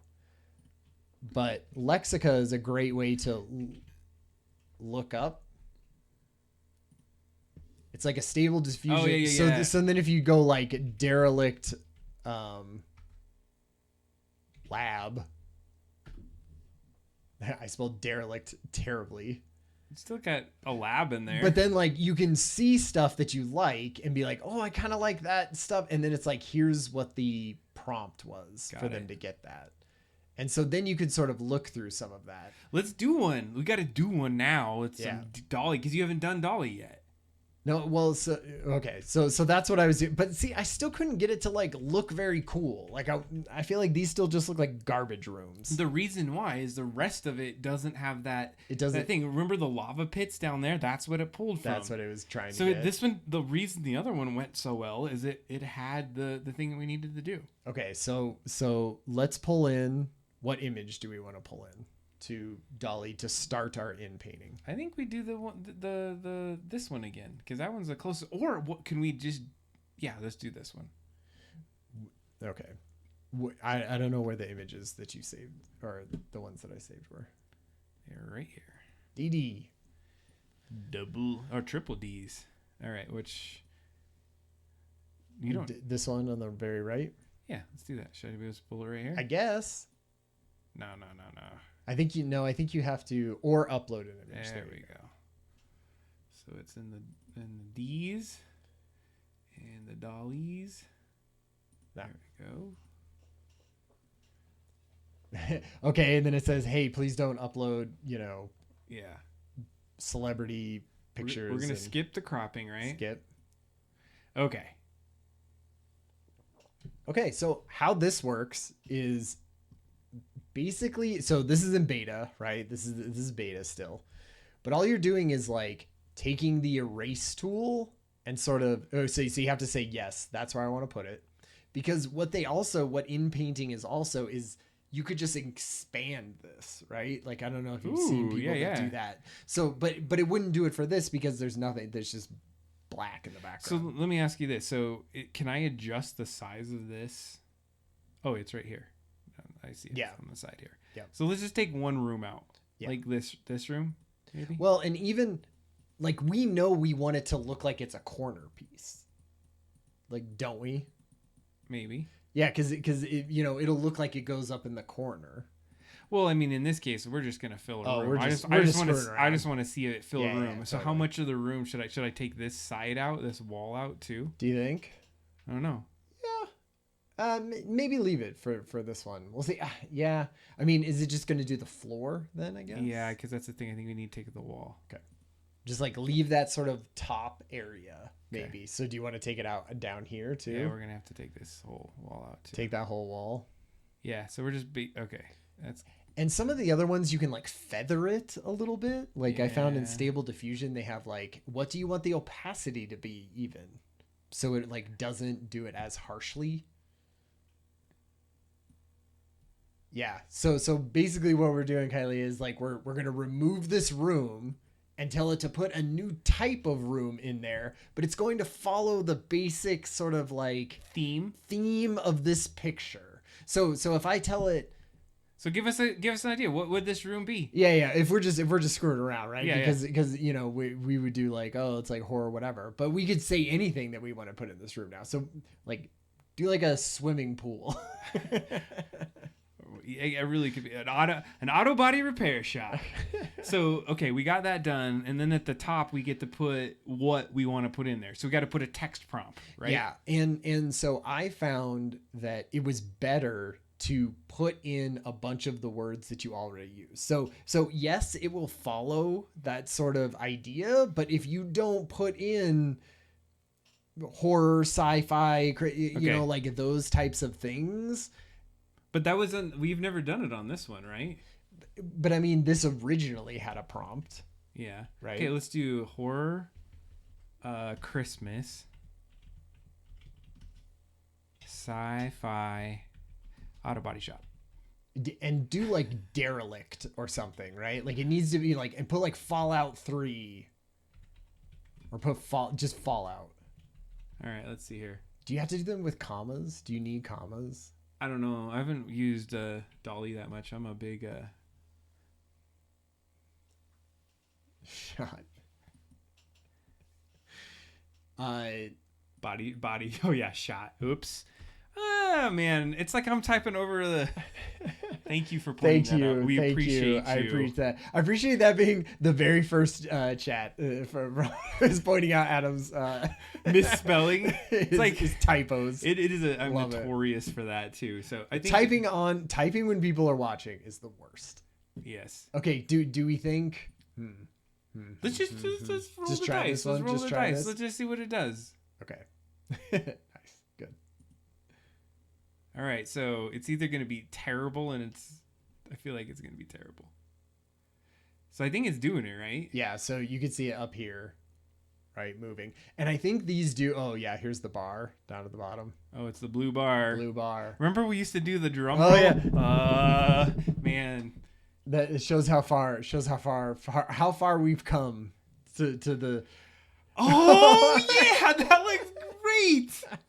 Oh, look at that auto body shop. Pretty good derelict auto body shop now. That worked great.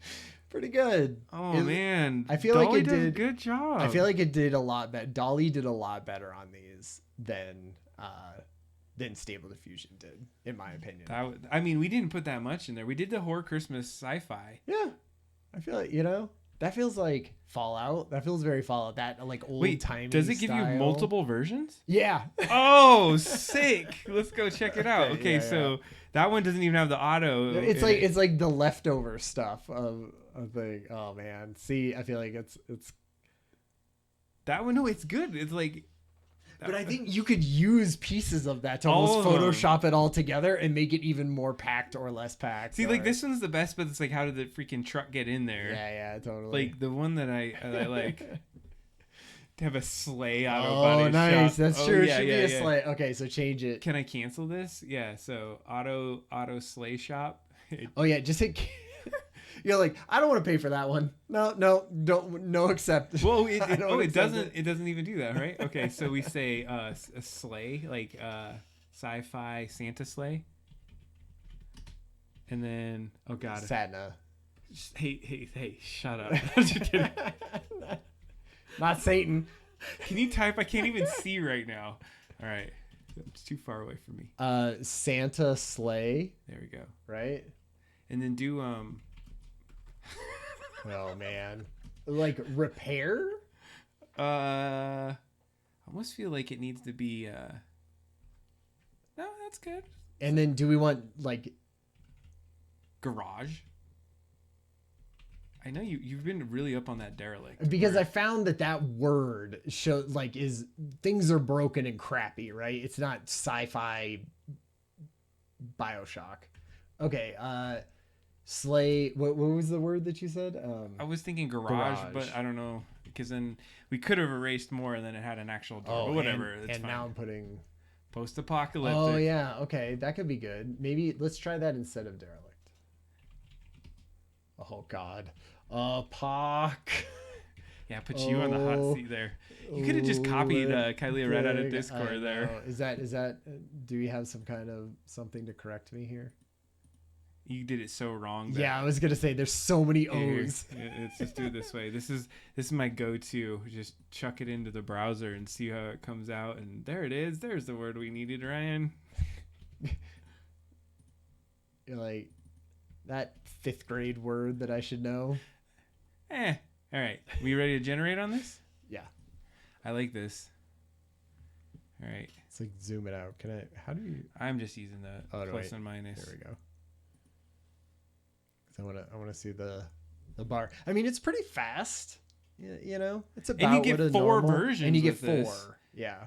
Oh, a sleigh. Okay. And it's like on its side or kind of jacked up. Yeah, it's kind of jacked up. I like that. It's crashed. It's almost like a bed. Hey, Byron. No, you know what we do is we mess with AI a lot of the time. We are creative designers. We work in tech. We play with AI, and we made an idea that, hey, let's use ChatGPT to make a sweet game for folks out there. So this is episode 4 or 5 that we've been playing on this board game, and so we've got pretty deep into it. And you're gonna have a board game that you can download, 3D print pieces, and play by the end of what we got. So we got some real good progress today. We have it came together as an actual game today. Yeah. So we've got a lot of artwork going in. That looks like a robot. That looks like a dead robot in the middle with his legs cut off. It does. That was the best one. That's the best one. That's the best one. And because it has all of the different pieces. So anyways, I guess the infill here is working, right? So try this corner. Should I accept or cancel? Cancel. Jeez. Okay, can we undo? Wait, what's add a generator? Oh, you could add a frame. Oh, that might be nice later. I think that's to expand it. Right. Like, so, you know, if grass went all the way to the end, then you could expand it and it would like... We're just going to leave the page and we're going to re-upload it. Okay. Because in that way... Let me see if I still have my credits. I was going to say, did that... Okay, oh, it took 2 of my credits. It did, yeah, each time. Because that would be, you know... I guess we should have saved all of them, right? May as well. We're all good. We're just playing with it. Okay. Oh, yeah.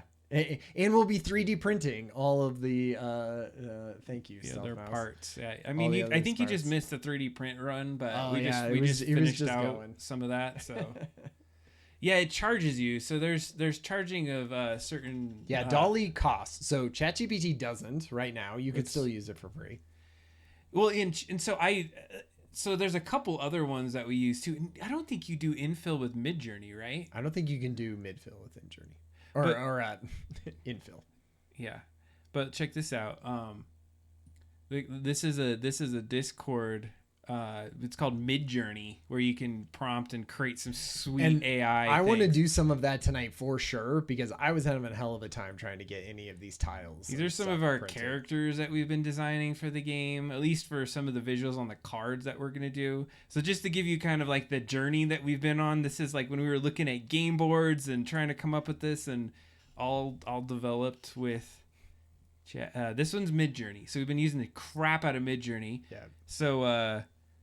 Stealth Mouse out there, she's been giving us the snake with the lights, the light snake. So if you imagine Christmas magic coming in and infecting this place, you'd have something. I don't know. This was Kathy's dolphin one. Oh, that was Myth Dolphin. Myth Dolphin. That's right. That was not part of the game, but as you can see, we had some things. I think I loved the ambiance of this one. Yeah. That one was and that's what we should do, because I think what you want for each 4 of the corners is like a really different look, right? Like one really, in the same style, but sort of like, oh, this one is bathed in all in greens and it's the lab and it's falling apart, right? Yes. And we want this one is like the place where they all come together and do it. And it's all blue lights and glowing and crazy.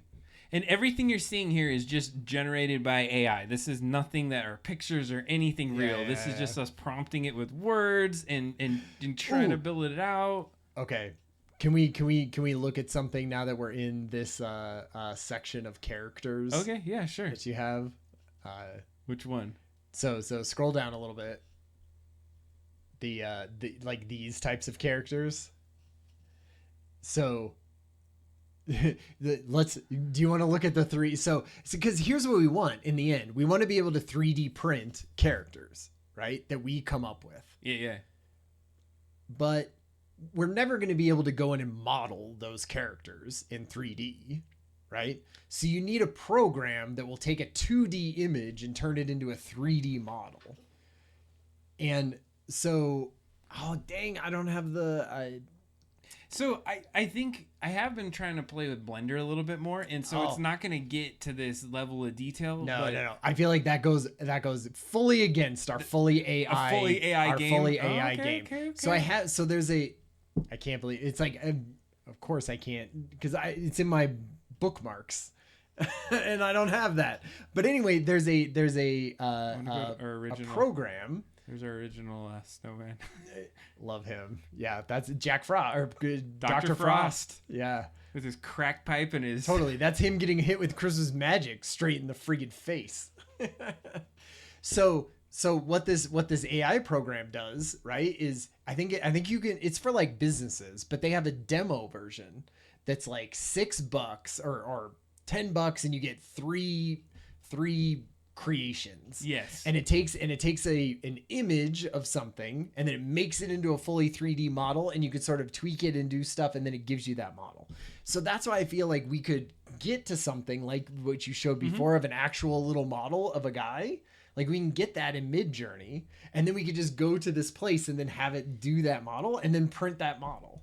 I think that I saw earlier today, if you have 2 angles of a is it the same one where you have 2 angles of a flat surface, and then you put it in this program and it actually knows how to make it 3D. Yeah, so this one said you could upload up to 6 angles if you want, but it'll do it out of only 1. Like if If we could get even one version. Let's do a prompt just since we're here, just for the shit of it. All right, let's. No, see. I want. So there is a couple model, or there is a couple, not even model. I want. Have you tried to do tiles? So we're gonna need tiles for this labyrinth game. So okay, here's the thing. Yeah.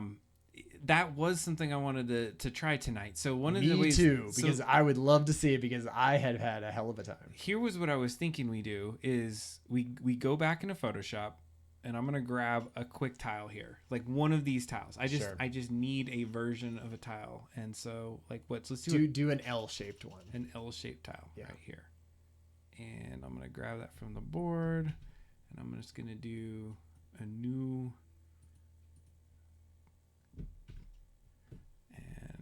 Let's just. You're gonna have to crop it better. I will, but I'm gonna adjust its size just to get a little bit bigger. Let's do it in pixels. Let's bring it up to like 500. Yeah, it's 500 to be good. It'll be fine. It's really simple. Yeah, it'll be fine. There we go. Yeah, crop that baby. Get this cropped out. That just gives us like a general image of what we're trying to get, right? Yeah, because you can.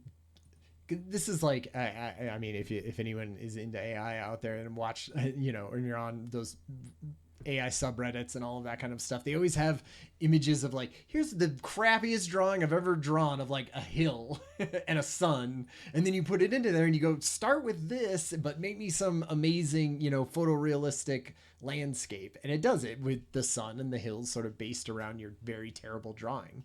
And so this is kind of what I'm hoping that we can do here is say, we'll see. Yeah, use this as the beginning to think about, but now build an amazing like. So the thing is, we gotta host that somewhere, right? So we can throw that in like a Google Drive or something, right? Oh yeah, I get it. Yeah, like you can't your just Imgur or something. You can't just chuck it into here. Let's do this. I'll just throw it in Google Drive. I think that's the way to do it.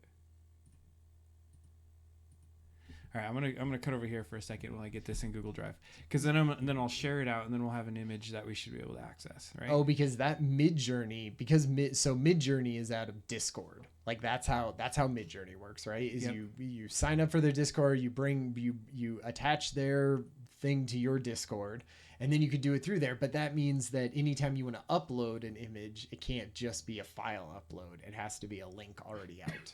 Right. Okay. So what I got to figure out though is, will it look? Yeah, it will be online, right? So if I look at this shape, hold on. Can you share it and just say like shared with everyone with editing privileges or whatever? Like the permissions need to be open. Open in a new window. Hold on. Oh shoot! I don't know if it's gonna allow you to do this, because you can't like embed item. Oh wait, is this it? File preview. I don't think this is gonna work. Nobody sees what we're doing right now. That's true. Don't worry about this. I should be vamping and not. Okay. Did you get it? I don't know. We're gonna try it, and if this doesn't work, we're gonna try something. Okay, let's go back. So we got this. I bet if you Googled where can I upload a picture and get the URL for it, you could just like chuck it somewhere. Yeah. Let's just see if it works in Discord though. So what we should be able to do, and what we're trying to do, is saying like, if you got, so we got Discord up right now, and if you don't know how this works, you have to embed this Midjourney into your Discord to make it work, and then you use these commands. So I'm going to use image prompt. This is also paid too. Yes. Adam pays a subscription, a monthly subscription for an unlimited amount, basically. Limited amount on this one. So let's just see if this works. So let's say I'm just going to say what horror sci-fi. Okay. HFS simple web server that lets you run out links using local files directly. Cool. We could probably. No, that's a good idea. Let's see if it even goes.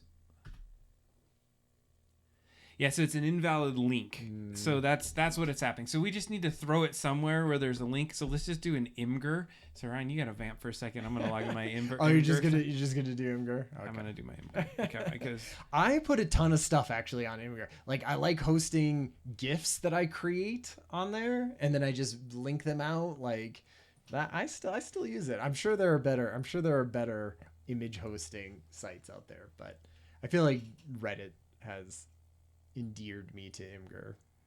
It's good. For good or for worse, right? I'm gonna upload this image to Imgur, and all right, you can just watch me do this. Yeah. So it's there. Let's grab the link. There we go. Right. Yep. All right. Let's see if we get this now. And we're going back in Discord, and we'll try it. And we'll just put horror sci-fi. I'm just gonna try that. Horror sci-fi. Yeah. I was really having to cut things down to try to like focus in and make it. We want it to be a square too. Yeah. The thing is, I think Imgur has to. There's a way to get to it. So let me go to the link and get the actual open image in new tab. There we go. This is the link we need. Is that different? It is, because they like shorten the link. Is what they do in Imgur. And so this one has the end that actually says the PNG at the end. So, okay, one more time. Like third time's a charm. Third time's a charm. Horror sci-fi. And we'll just hit enter. Oh, yeah, we're going. So what it should do is take that original image that we just chucked in there that has the little thing, and then it should overlay everything on top of it to make it horror sci-fi, right? Yeah. But using the original kind of concept. So I don't know. So, oh, shoot. Right. Like it's loosely that. Now it looks like an icon. I think it's because of the outside of it. I wonder if it needed to be like really dramatic. Like does the section need to be black and the background white or something? I mean, because those are cool. They look like icons for your video game. Yeah. All right, so what do we learn?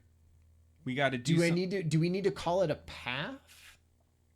Like okay, I see what you said. Put like additional words in there that kind of explain. Got it. All right. Not just the theme, right, but like physically what we want. We're gonna check all these things in Imgur, and then people are gonna be posting like, "What the hell, dude?" You're like your lame ass labyrinth ripoff. All right, we'll just do some fills right here. Man, it's hard to see from that side. All right, here we go. Oh my god, where is your magic? Why aren't I doing this? I don't know. Let me do this then. Here we go. All right, and then just fill it with black. Yeah, cool.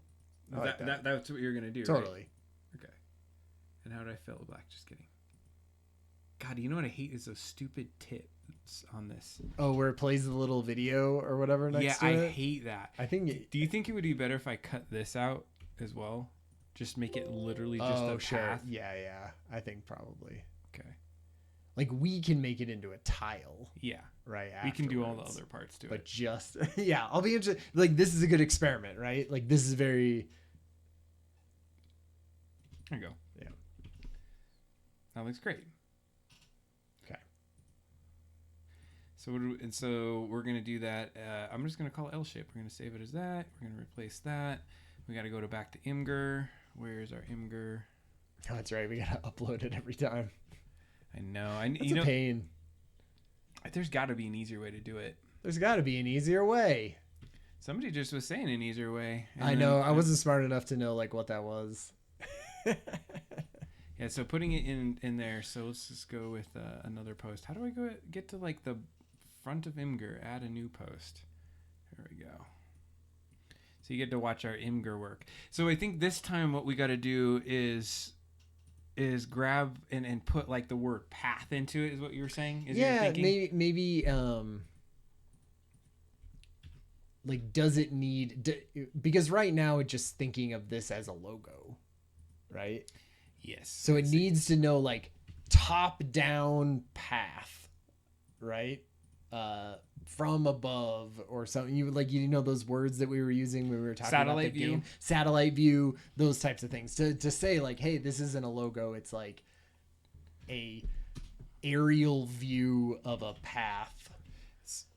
Okay, yeah. Now I'm gonna aerial view. I don't know. Aerial view, top down. Top. Like top down is easier to spell. Top down. Path. And then what would be Pathway? Like a corridor? Corridor. Corridor. inside. Like I think I was having to put, because it kept like thinking it was outside, and I was like, no, it's inside. All right, we're gonna just do this to start. Throw a bunch of crap at it. Then we'll riff on it as we go. I think this is sci-fi. There we go. And then I'm gonna copy it. And do you do pathway or just path? That's a good way. We'll do pathway. Okay. See what we get out. Yeah. I feel like sometimes I've not had a lot of good luck with Midjourney not making it look like it comes from some crazy art store thing. Yeah, that's true. That's the beauty of it's sort of the bad and the good with Midjourney, right? Because I feel like in some ways all of your pictures sort of end up kind of looking the same. This one, maybe that top right. Oh man, no. It's like it didn't get the top down enough. No, it didn't. Not top down. That's corridor. I don't think you could put corridor in there. Yeah, I guess corridor was I don't know. Let's see here. It has some interesting like shapes and stuff. Yeah, I almost feel like what we're gonna have to do is like we're gonna have to take some of these pieces and like layer our own version. Okay, so what I did was I said, I already had it in there. That one's pretty cool. I feel like I want to do something for an auto body shop to see what it comes out with. Nice. We're gonna try it. I feel like it's like we got to do an auto body thing. Auto body for everything. For everything. Auto body everything. Is that what I should put in there? No. Auto body, repair, shop, from above. Technician. I'm gonna do technician cyberpunk. And with like a giant L shape in the middle. Oh no, there's none of that in there. And this one's just like we're just doing it because nice. I feel like put Fallout. Because I feel like Fallout. Well, no, if we want Cyberpunk, I guess. Watch. I put this parameter. Haha, I got it this time. Nice. Got the parameter on it. So if you notice in this, when you write these out, you can put these dashes, and I put AR for aspect ratio, and then I put it as 3:2. And so you'll notice the above ones are squares. Yeah. But when I change aspect ratio, then you get a 4 up. So if you haven't seen Midjourney, this is also what we love to introduce people to, is the coolness of what Midjourney can do. Totally. And we got to at some point show like the easy diffusion, stable diffusion that I have. I'll get that installed, or you bring it on your laptop and we'll plug it into the. Yeah, we can totally do that. Because that one is fun. It gives you like tons of all of that stuff is just sliders on the side. All right, so Kylia, you got to pick which one of these that you like the best. I feel like those are pretty good. Those are hella good. Yeah. So out of the 4, which one do you like the best? Upper left, upper right, lower left, or lower right? Yeah. If you had to pick one of those to upscale. I feel like these feel like they could be from Cyberpunk 2077, right? They do. Like they feel like they would. The bottom left speaks to her. All right, we're getting. So you have these things underneath. If you haven't played with this before, it's essentially saying you can upscale or you can do versions of those. And so that I've noticed the first out usually is better, and when you version it, it starts to degrade not well. Okay, so I'll hit U3, and that's gonna upscale. Because like U3 is like the third one, so upscale the third one, and they go 1, 2, 3, 4. Yep. So third is bottom left.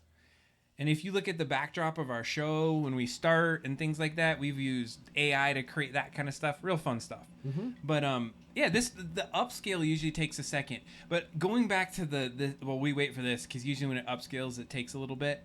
But what I think I'm trying to get at is if we can get just like a theme down of what those look like, I don't think it's going to just give us the piece. But if we use like AI to just say like, all right, top down, like road, and that's all we do, and we get the road, and then we know the shape, and then we start putting it in there together. Yeah, like if we can even get top down stuff, you know, I feel like it's hard for it to kind of satellite view, aerial. I think I think we need to try a lot of those words, because you're right. If we could just get like broken sci-fi corridor top down, like in enough variations of that, then we can Photoshop it together. All right, we're gonna start that next prompt as we do that. So I like that idea, because I was like, man, it's gonna be tough to get this like road. So broken sci-fi Let's do satellite view. Yeah, I feel like if we can just get the right, if it wants aerial view, right, or satellite view. Is satellite view like a dash between that? Satellite dash view. I don't think it would need to be, but all right, let's just try this. What other kind of post-apocalyptic? What, you gonna make me spell post-apocalyptic here? Landscape? No, I mean, because that feels like it could be outside. Yeah, and I don't want anything to mess with the satellite view. Oof. Clicked away from it. Hold on a second. Yeah, so satellite view, let's just do the horror sci-fi. Like horror sci-fi, where would it be? Sci-fi spaceship or something, right? Like didn't we say research facility? Ooh. So your thing came out. Our repair shop technician. Let's check it out. Ah, nice. That's looking pretty sick. All right, let's see here. I feel like that is literally the car. It feels like from Cyberpunk. You think? Game. It just has that styling. Looks pretty good. Yeah. I wonder if that's a good one. Does that even? Yeah, you're putting it in the chat. Yeah, I know. I was gonna give it. Okay. Like, see if you can get to that. I don't know if you can in the chat. See if that opens up. Oh, okay. Yeah, just to see to. Okay, so we got satellite view, post, horror, sci-fi. We'll take out post because you couldn't spell apocalyptic. Thank you. Okay, let's try it. Like that first out of the gate. Okay. I love that we got the rules tonight. Yeah. Sweet, it loads. Oh, nice. Fun. That's good. That we can check those two. You can have that. That's the. Yeah, totally. It's copyrighted by Adam Ryan. So no, yeah. we learned that you cannot copyright. Copyright AI images. You can use it. See, this is doing the whole research facility. Oh, so this is where I'm thinking we need to like home in onto details that we would want in the. Because I think because if we're saying we're inside and you're following, like it needs to be like a hallway or something. Like what is the term? What just can say floor. The term? Satellite. Like maybe we're overcomplicating it because we're trying to put too much of the like actual words. So we say satellite view, horror, sci-fi, floor tiles. Okay, all right. Just sure. See what that kind of comes out. I do like these little research facilities though. I mean, this is our box cover. I love the one with like the pretend rattly. Yeah. Rattly. I mean, those are cool. Actually, this would probably be the one. The upper left one looks with like the research facility. Because it's like a snowball. Yeah. You know, like I would love it if we could take that one and have like snow all around it and like maybe lights. Yeah, see, it's still doing floor tiles. Well, it's like too. Because satellite view pulled out. Yeah, so maybe satellite view is not the right one because it's too pulled out. Like it's always going to do. Look at this though. This. Okay. We're getting close with that. Yeah. I'm gonna upscale that just for the hell of it. But it looks like a swimming pool or something. So here's what we do. We do image, satellite view, zoomed in. Close up. Maybe close up. Horror, sci-fi. Oh, that's high sci-fi. Not even that. Horror, sci-fi, floor tile. Floor tile. Right? I guess. All right, we're gonna roll the dice with that one. That one doesn't work. So what I'm getting at though is if we took this and we crop just little pieces of it out, it's going to give you what we want to do. We may have to rotate it or do some of that stuff. Like, you could get pieces of it, and it's going to look all dilapidated and gross. Really probably all you would need is, you know, I mean, for the real game, you would want each one to sort of look slightly distinct, right? But for... You know, like you would need like 3 or 4 L pieces, right? And 3 or 4 straight pieces and 3 or 4 T pieces. Like those are really the only pieces that are inside a Labyrinth game. All right, so we got a couple results here. Look at this. Yeah, like broken. I could see that. This one just looks like artistic as shit. Yeah. Because it's like putting the world on a floor tile and doing other kind of stuff. But I mean, that that's starting to get closer to where we're wanting. Yeah. Right? Floor tile is part of. So maybe we start with floor tile. But I think it's trying to like make it into a tile, right? Like it's. But trying don't put to sci-fi say... on anything. We just say floor tile. Broken. My coworker wants to pick at that girl. Nice. It was a very cool cyberpunk girl. Yeah. I think maybe try like hallway or something. Oh, look at this. Yeah. This is starting to get closer. Okay, I can see that. All right, okay. What did I put? Derelict floor tile is all I put. And then do like, what did we say? Like aerial view? Do we want to add any of those yet? Top down? Let's do top down. Derelict floor tile. Don't do tile though, because like tile isn't on a spaceship like a derelict. Research facility. You have tiles all over the ground. Nah, come on. Well, then how are you gonna get a floor though? Like floor, like hallway floor. Flooring.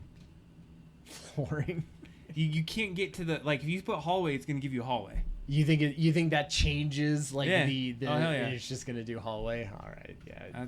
That's what I think's going on. Okay. All right, so as we're doing this, we can get some more cyberpunk people in there. Let's do that. Let's do more cyberpunk chicks. Cyberpunk. Let's see here. Auto yes. Are we still doing auto body? Sure, we can do it. Shop. Auto body. Oh, right. That's probably true. Because they need to clean. That's what I was saying. I think it is. It's like it's just gonna keep putting a tile in the middle of it though. But look at this. If you look at this one, and you think about any research facility like a hospital or any of that, that's how it gets all broken and jacked up and totally. But I feel like think about it being an entire path that somebody has to walk on. I feel like it's too zoomed in for that. Yeah, and I'm not even saying that it would be a bunch of tiles. It's more like style. Like I'm getting the broken parts so we can get the derelict part. Yeah. What if you said like a metal flooring? Okay, we'll run this cyberpunk and then come up with it. So cyberpunk auto body technician. Thanks for staying so far in, Kylia. Even when you're driving with bad reception, I appreciate you. Yeah. All right. I will save cyberpunk auto body technician woman. It's just like it knows who's playing with this. It's like it's gonna put a woman in there no matter what. Yeah, it's probably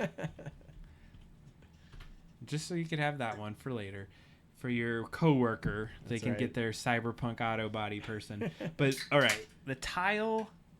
What's like a steel floor or something? Isn't there like rusted? Ooh, this one looks creepy. That's coming up in the lower left there. Yeah. Imagine. Yeah, like what? Because basically what I want is like a section of floor that is 10 feet by 10 feet or something. Okay, top down, rusted steel floor. Yeah. Texture? I don't. Just try rusted steel floor, like a derelict or something. Or yeah, I mean we don't have to use derelict. You really love that word. I'm telling you. It's like that's just what comes to mind. Oh, lost us right as the our auto body technician woman is coming in. Oh, see, I think I like 4.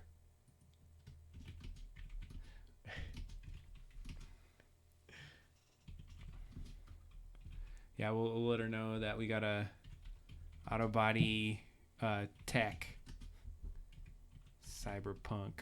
They all like look the same. I feel like what is it? Does she have glasses on in that bottom right? Those are the oh yeah, she's put like a special pair of glasses on. Yeah. Cyberpunk, you always got to have. There's got to be goggles somewhere on a cyberpunk chick, right? It's going to be like floor tiles and cyberpunk chicks. It's a weird fetish, Adam. No, it just makes it interesting. Who wants to look at the tiles Floor on that? You know, tiles all like the time. well, in the midst of the floor tiles, you got to get some cool auto body Did stuff. we do our derelict steel floor? Yeah, that's right. So we got top down rusted steel floor derelict. That seems about good. Okay, try it. I think we're gonna have to wrap our floor tiling up. Yeah, soon yeah, here. that's true. Because what we could do is we have enough now where I think. Let me show you what I think we could do with it next. Because we'll take that out, put it in Photoshop, and start using some of the textures to zoom it and change it. We should try. So I know we're gonna have to wrap up in a little bit. It would be cool to try to get one of those rooms. Can we get like Sure a derelict laboratory or something like that from a research facility? From what was the view that you called it? Isometric view. Isometric, yeah. Like we need an isometric view of a derelict. Oh man, look at this one. Oh yeah, that's looking very Fallout. We're getting there. That is it. I'm upscaling that one for sure. Because I think that's what I'm talking about. You get that and you turn that. That's a square, even though it's sideways. They try to right. make it You would look have so to artistic. you would have to Photoshop it so that it's like the L, right? But it's the right sort of we got it thing close. it's doing. We're gonna we can't. There's not gonna be a couple of these that are gonna just perfectly come out. We're gonna no. Yeah, it's almost like as long as you kind of have it. Even though I bet some prompt engineer person could be getting this to be like, I need a labyrinth tile that's, sci-fi horror. I bet you could get there. You don't think you could get there at all? Like just taking prompts and doing variations of it? Not live on stream. No, It's that's my true. inability to That's true. type well tonight, apparently. But yeah, we can definitely get there. I think we got to a good place. So what do we need? Isometric rooms is what you're thinking? That's what I was thinking. Like, can we come up with what that one of those rooms Let's looks try that. like? So if we have a horror sci-fi special, what would be a room like in a research so there's a facility? research facility that was studying. Let's go up and see what got Christmas that. magic, of course. Let me go back up. Where was my? Okay, here we go. Oh right, yeah. I mean, in some ways, just use those prompts. There we go. But I don't think board game. We need necessarily board game at this point. That's yeah, I know. But it might not get. Right, it might not do from that above angle. Playable board game, top-down horror sci-fi Christmas research facility room.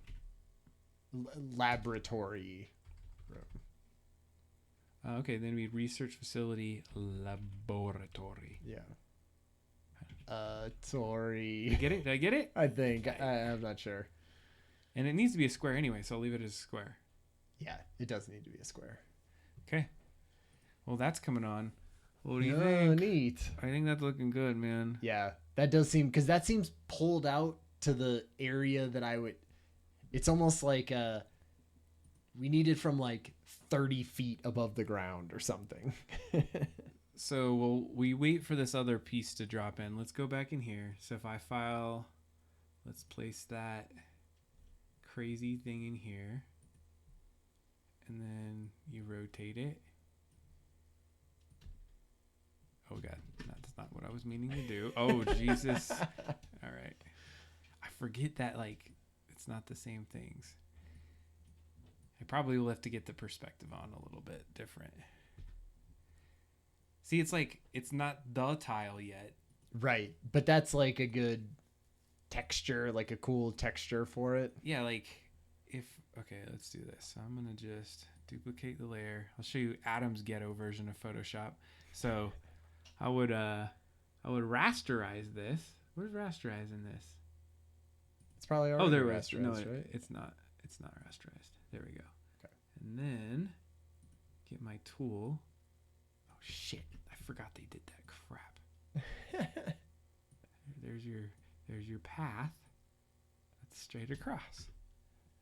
It looks Perfect. like shit. Yeah, but you get the idea. for what it is. So then if you had a little turned path, I wish I could. I just would have to crop it off probably. Cut that. Because I almost want it to look like a Dead Space board game. right? Like, which is how, like, you would see, you know, the crazy hallways and there would be dead stuff around there. But see, that's just, like, I mean, this was like a quick example to be like, if you Totally. get just the right texture in the background, like that Yeah, that yeah. background floor looks sick, Right. and then we just got to get what a floor is, and then you get the path that way. Because I could see having sort of similar floors, right? And then you'd be like, here are the path pieces that we fit together. And then we just and then we just add little pieces to the floor around it for flavor, right? For flavor, basically. I mean, this one, if you zoomed out of that, that looks like a sweet, like that looks like a floor. That's about where it would be like anyway. Like a hallway, right? That you would be walking down. Man, I like that idea. I feel like we made some progress. Like totally. That's how I'm thinking about it. You just got to get a texture, right? And then just lay it on the texture. Get the right kind of like And then the textures could be kind of based off of what the room looks like. So if you're by the laboratory or whatever, sound like laboratory. Dexter's laboratory. Now look at this. This is like really cool. Nice. That one's okay. We're gonna upscale. I like all of those actually.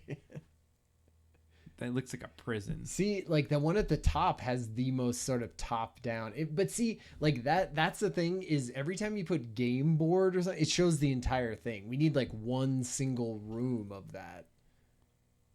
Okay. Try. Well, you know what? Why? Yeah, we don't need. I feel like we could do prompts for 10 hours. Yeah, we can. Remember when we were like, okay, we got to give the perfect prompt. Yeah. Well, then like, just do it. So we'll just go top down. Shows you how far it's fallen. Top down, horror, Christmas, sci-fi, research, laboratory room. Okay. Do that. Yeah, because you still have top down. So it should. I want to look at this one closer up. Man, that one really came out good. Yeah. Because look at it. You almost can get those rooms out of that. Right. I know. They're just not zoomed in enough. We upscale it. So we can upscale that one. Yeah. Okay, I'll upscale that one. That was 2. So by next time, we should have a playable board. I think honestly, we are close. And not even like I don't think we need to have the styling of every of it, right? But I think we need to have like it printed out on a big thing and just sliding things around and a little guy, you know, your little fake like pawns, right? We got the pawn. So we got the pawn to try it. I think we got it all. We got that. Well, we need cards. So we need just like basic cards, right? That just say and that's what action. That's what we've been doing right here. Is these are the enemy cards. Yeah. So I think even just to try like that could be the style, but we need one that just says like Rabid Rudolph. Here's how much hit points he has. Here's how much. We're waiting for that. So Rabid Rudolph, because we were saying Santa was gonna be like big. So like 7. Let's just get some random things. 3. Right? Okay, 3. All right, Inca gingerbread man. He was big. 8. Yeah, because I would almost say like a 9. 9. He's okay. a big one. Light snake. 2. Stealth mouth. What do you think a light snake would be? She's like 100. Yeah. On a 1 to 10 scale, how difficult would a light snake Peppermint poltergeist. I love that. So. Wait, Killer Krampus is already. Oh, he was different than Santa, right? He was. Okay. And actually, I had that Polar Plague Bear. I forgot about some of the sweet names. We haven't even like looked at the Polar Plague Bear. Is this too many enemies? Do they all have little like characters that we have to? Does every enemy have a little character? I don't know. Maybe. Light Snake 5. Light Snake is 5. Okay. Peppermint. It sounds so neat and it's happy. 2. It reminds me of like Candyland, or something. I don't know if you could go anything. You think 2? Is it that? Because I think you want some ones easy you can ones? roll okay, over. some 2s. But so does every character have a little guy? Do you think? Maybe. Maybe some of it doesn't. I had an idea for that. Like if you made them all crazy and perfect like that way, but if you stylized it enough, the card would show it really sick and awesome. Yeah. But then the character could be a little bit more. Yeah. And I do. Polar plague bears. Because then too, also like the more people that you put, more bad guys you put on the board, the more that they can be attacking you and doing things. So I think we'll end up with a balance of like ones maybe that you're just playing as in you have to fight them on the card. We got to do right? a polar plague bear tonight. There's no way we can't. Yeah, totally. totally. All right, we got some upscales here. Let's see here. See, like this could help. That looks cool. I like this style. Like this style is different than what I was thinking of because this doesn't feel very horror sci-fi to me. This feels like cabin school or something, like with that style. I mean, I like it's sort of the lighting, right? That I feel like I like. Well, the lighting gives you different colors and different kind of themes for each area there. Yeah. Hold on, let's look at this one. Yeah, they do a good job with the lighting. This is like Sorry or something, like a very intricate. You know, it's always just enough like something, but if you really look at any of the things in here, you're like, what the fish is any of this? Totally. None of this looks... It's all just... It's very Monet, right? It like looks good from behind, but then when you actually get up on it, you're like, what is happening? Holy crap. Oh. Wait, what was this? Top-down horror Christmas sci-fi laboratory room. Oh, it does work like that. Look at that. So that I'm top right. Hell yeah! It looks like Christmas magic. It does. Christmas that magic and the tree and everything. That one's really good. I think we nailed that one. That is amazing. It. That's Okay. got to be a corner. Yep. It even put it in a corner. Yeah. You know, like it was the edge of the thing. Wow, so good. When it comes together. See, and then we need to just get that. Okay, right? so we just take this one. And then flip it in Photoshop so that it knows it needs to be the opposite way in that corner. And then be like, now start with this, but now make it instead of... We just use the same prompt, but we say instead of laboratory room, what do we want to say? What's okay, the other kind of room type? What other would... Guest room? No. Oh, yeah. Kitchen? I want it like creepier though. Kitchen room? What about like a surgery or What the heck is Dr. Frostman doing up It's there? a horror thing. What are you gonna put? The gingerbread cookie like room? Yeah, like the cooking room. Yeah, like the okay, kitchen. Okay, I can see kitchen.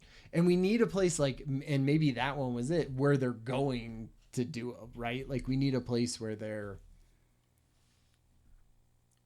you know, where they're collecting stuff to then get out of there. Okay, like a safe room or no, but I think it could be the room with all the Christmas magic happening, right? Because you're going there to stop it. Christmas magic room? Oh man, no, because we already did it. The laboratory room was good. Oh man, look at that. Good. It's pretty good. Oh, it looks like they're like making like weird Christmases. Yeah, like it has like lights. It even has sort of that glow.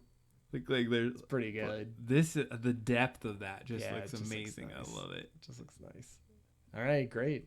I like that. I think that's gonna be really close to a. Yeah. So what would be did you do kitchen? Yeah, it's doing it now. Oh, okay. Oh, look at this all bloody on the ground. Definitely not to the corner. This one has a corner feel to it, but that could be. You know, you could Photoshop it into something, right? I feel like we need to do that one again. We'll have to try it again. Okay, let's see here. We got top-down horror Christmas facility. Dissection room. He is. I'm gonna put those are research facilities. Dissection. You like words that start with a D and end with a T, or dissection? Yeah, I do. Dissection. Because I was like going to say, let's put more derelict in there. Facility. Derelict dissection room. Is that how you spell dissection? Dissection. I think it's two S's. Vivisection room. Oh, fudge. What the heck is a vivisection? You don't know what a vivisection is? Oh, what is that, Ryan? I think it's combining two things together with surgery. Oof. Of course, the island of Dr. Moreau. He was into vivisection. The word dissection is banned. Ooh. Oh, you were gonna get banned, man. Adam. Damn. Yeesh. Yeah, it doesn't. Okay. Oh, and now I gotta retype all that crap out. No, I had it saved. Okay, that's good. Oh, I didn't have it It saved. was only dissected. the only banned word. The only banned. So surgery, right? Room. Oh man, or something. Yeah, that might be bad. Banned room. I didn't even think of that being banned. Yeah, that makes sense though. You're like, we should do one with super naked people room. Yeah. Sewn together. Oh shoot. Surgery is banned. Oh, okay. Okay, what's another like creepy research room? With animal cages. Oh my god, you're gonna get me banned. we need this. We need my mid journey here. All right. So we're not gonna cafeteria.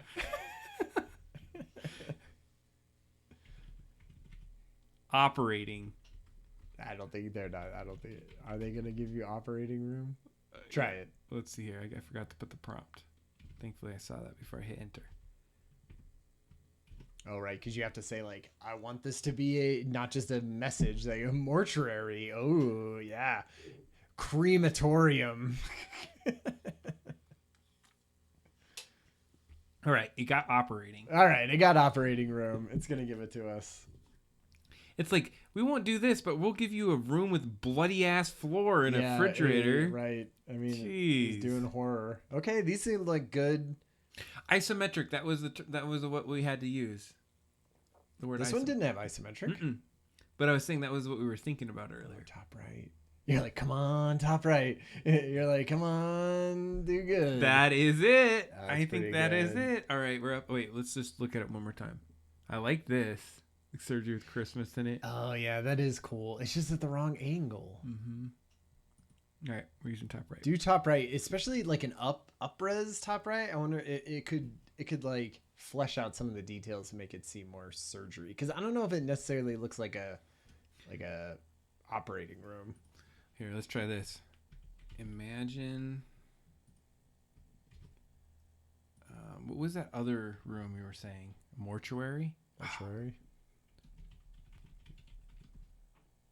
So, did I spell that right? Mortuary. It looks like it. Goodness, I hope I don't get banned on this. Maybe we do want some kind of like vehicle repair area. Yeah, like a something? garage. Just Like a a garage. garage? We'll just say garage. Helicopter pad or something? Ooh, that could be interesting for escaping. Yeah. Let's say. Like it's outside. I like that idea of like the board is like 3/4 of it, and then one part of it is sort of like and you could style it so that it looks like it's all broken and like you're leading outside to the helicopter pad. That'd be interesting. Oh, top left or bottom left too. I feel like those are. Yeah, because that was like a bunk room. Like you got to Yeah. think, what are the actual rooms that you would be in? Like Right. Yeah. The barracks or something. Right. Barracks. I can see that. Oh, that looks good. Like all the like things on the outside. Yeah, that totally does. Yeah. Like it has like a weird surgery, weird Right. things that you'd get out of it. So I put the word isometric in just to see what it did for the It's like too far away. helicopter pad. Oh, Helicopter. helicopter pad. Helipad. They look cool. They look fun. This one actually, whatever the hell that is. Right. Like the energy room or something, right? Like basically like a boiler room, but in a crazy sci-fi version. All right, so we're getting a lot of hits on this. Yeah, I feel like this is doing great. I feel like we got We got plenty to work with. So we got some rooms here. So what we should probably do is this. So we had some prints. We're gonna save this. We one. loved that one. I feel like that's, and it's a really important room too. It is. It's the research room. Yeah, this is like one of the main rooms. Okay, I got a research room, and we got. What are we gonna say? Surgery, or this is like, yeah, I guess it'd be surgery. I mean, for the game itself, I don't know what to call it, but Sure. okay, Like experiment room. Yeah, or there you go. something. Got it. I like the idea of a helicopter pad, but let's take the word isometric out, and then I'm going to try this. We'll just do... I don't even think it needs a helicopter on it, but maybe. I was just trying to do like a helicopter pad. Yeah, I think if you put helicopter, it's always going to have... But, I mean, it's fine. It will look cooler for right now with a helicopter on it. Well, the whole idea is that you get away with a helicopter, but maybe that's part of what your last little thing is. And at the end, you go, wee! They're little characters, and they have little things you're like, put on there. You're like clicking them into their little seats on the helicopter. Once you get each person out, you click them into the seat. That would be sweet. Did I take the word isometric out? Yeah, I did. Still wants it. Helicopter pad, just... I mean, it is outside. Oh, man. Right when I clicked away and clicked... Oh, yeah. Weird. See? Oh, okay. Like, that helicopter pad, it's... Yeah, that looks cool. With all the cars around it and everything. It needs to look... But that looks like it's its own thing, right? Yeah, that's like its own... It's on top of the whole facility. Yeah, right, so, exactly. Okay. Well, I think I don't want to get it all like totally. out tonight, but I think we got... Okay. I'm excited to try and play it maybe next time. I think we got enough to play. Yeah. We've made some good progress tonight. So awesome. Let's see here. What were those PNGs? Right. Hopefully, actually, we'll open up. Look at that. That's cool. That looks great. I took the extension off somehow when I saved it. Just want to make sure we got it. Yeah, nice. I think that's it. Those are that's where you start, and so you can get the keys and stuff like that. Yeah. What's the last part do we need to do? Let's see here. I'm just checking on our list for the night. If I can get on our list. I think we got it. We actually hit a lot of the stuff that we said we were going to hit today. So we got the cards, we got the in painting. Yep. And dice. I think next time, do we want to try to get some like character pieces? Like I think that would be cool too. Get those kind of printed out. Yeah, because I can look at that 3D software.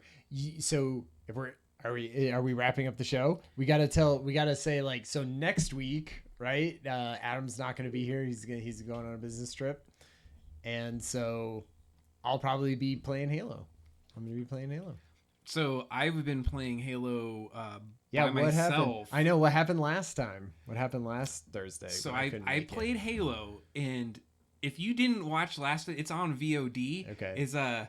I had a couple shots, and I was on. I was super really? on. It was one of I was really glad I played it. Nice. Maybe I felt like I was on. Sure. But I was battle rifling and like fighting enemies and like downing people. Nice. Amazingly on Legendary, like fighting my way down the list. And so if you didn't have a chance to check that out, it was how really far are you fun. along on your I'm at the last level. And so but instead of playing the last level last week, I was like knocking out all of the enemies that are on the map. You know, you can fight those out. And I started with the hardest ones. But one of the funny things was I got this tank for this one enemy that had rockets and everything, and I was going up, and then I just happened to like have the tank perfect over it, and it's like thing came up, and I just shot him, and he just died instantly. And it was like, you took out the main guy, and I was like, what? Yes, sweet. So it was really fun. He peeked his head out and got hit by a tank shell. But I am saying that you have to get that battle rifle for some of these things, because you just have to pick guys off, and like you cannot put your head out too long. Right. So it was really fun. Nice. So. Amazing. And then Kathy and I have been really tough the last few weeks. Hadn't been able to do it. Had video card issue or capture card issues, and then we were gone for a little bit. So I think we are going to start playing not Harry Potter, because we can't get that to work, and we're sort of past it. I think Kathy maybe not into that as much as we can. So a game that I've been wanting to play, It Takes Two, which is a co-op. You're gonna get We're gonna play. So I haven't played it before. You haven't played it? Kathy has played through it. Oh my lord, it's Kathy so has fun. played through it with Weston, but I didn't play it, and I thought it would be an amazing game to play with her because I feel like it's about couples and relationships, and that's kind of our whole thing is like couple gamer playing things and more action based than I think Harry Potter. It's like too much reading. So did you do you know what the theme of it though is? I think like it's about sort of divorce and everything, isn't it? Yes, like it is. that's Okay. like part of the whole thing. So make sure you know what it's about. Hey, right? And like going in, maybe she chose this game as a way to break it to me easy on stream. On stream, that'd be terrible. No, but you're like for the views, gotta do it. I'm not gonna spoil it, but one of the things. Yeah. That Okay. I Jeez. played, oh God. Do I have to? No. I want to tell you things. My Don't spoil this. High level look at it. What I appreciated about it is it doesn't feel like they rehash it the entire way through. It feels like every single level is a new game, and they do an amazing job. That's cool. So you'll love that. And I want to hear your. But one thing that I did do this weekend that I did not stream is I beat High on Life. Oh, okay. And it was really good. Nice. So did you beat it? No. I'm gonna tell you one spoiler that's not a big story spoiler. Okay. But you're fighting a boss, and he breaks the fourth wall or whatever, and he goes, sure. and he's like, all right, this is what you get, and you're gonna have this for the rest of your life. And they give you an achievement that says that I spent 15 hours in an alien strip club. Nice. And so you can't get it off your thing, and then it says, man. I spent 15 hours in an alien strip club, and it comes onto Xbox achievements. Nice. So that's what I got. So anyways, really good game if you haven't played that. I love the idea of trolling, like having achievement trolls. It was so good too. Like, it's good. If you gotta play it. Like at first I wasn't into it, and then as I started playing it more, did you play any of it? Yeah. I mean, we played some. But did you play on stream? Like any more? A little bit of my. So house. First I was like, oh, this is just like a shooter, but they keep like upping the ante okay. on That's what you good. do, That's and good. by the end you feel like you're in Destiny. You have like little air packs, you're flying around, you're shooting things, cool. and you're like doing all these combos. Nice. You would love it. Good. I think you would love it. I'm glad because that could get real stale real quick, right? You're like, oh, are they just gonna hang on the writing, right, and then just give you the same handful of enemies to shoot. Yeah. So that's cool. Anyways, you should enjoy that on the shows. Yeah. I'm looking forward to see what you got coming up. Yeah. So High and Light, or It Takes Two tomorrow, and then Halo for next Thursday for the Adam and Ryan show. I might play some multiplayer Halo for that show. I'm not good enough to play through it on Legendary by myself. I think it's I don't know, it's fun. I was almost gonna play some multiplayer, but maybe if I get home in time, we'll see. Yeah, I'll jump on. We'll see where we're at. That could be cool. Maybe I'll just phone in and troll you as you're going. I know, right? Just it's telling me how much. Get good, Ryan. Get good. All right, guys. Well, thanks for joining us tonight. Yeah. You guys have a good one until we see you next time on the Adam and Ryan show. Bye.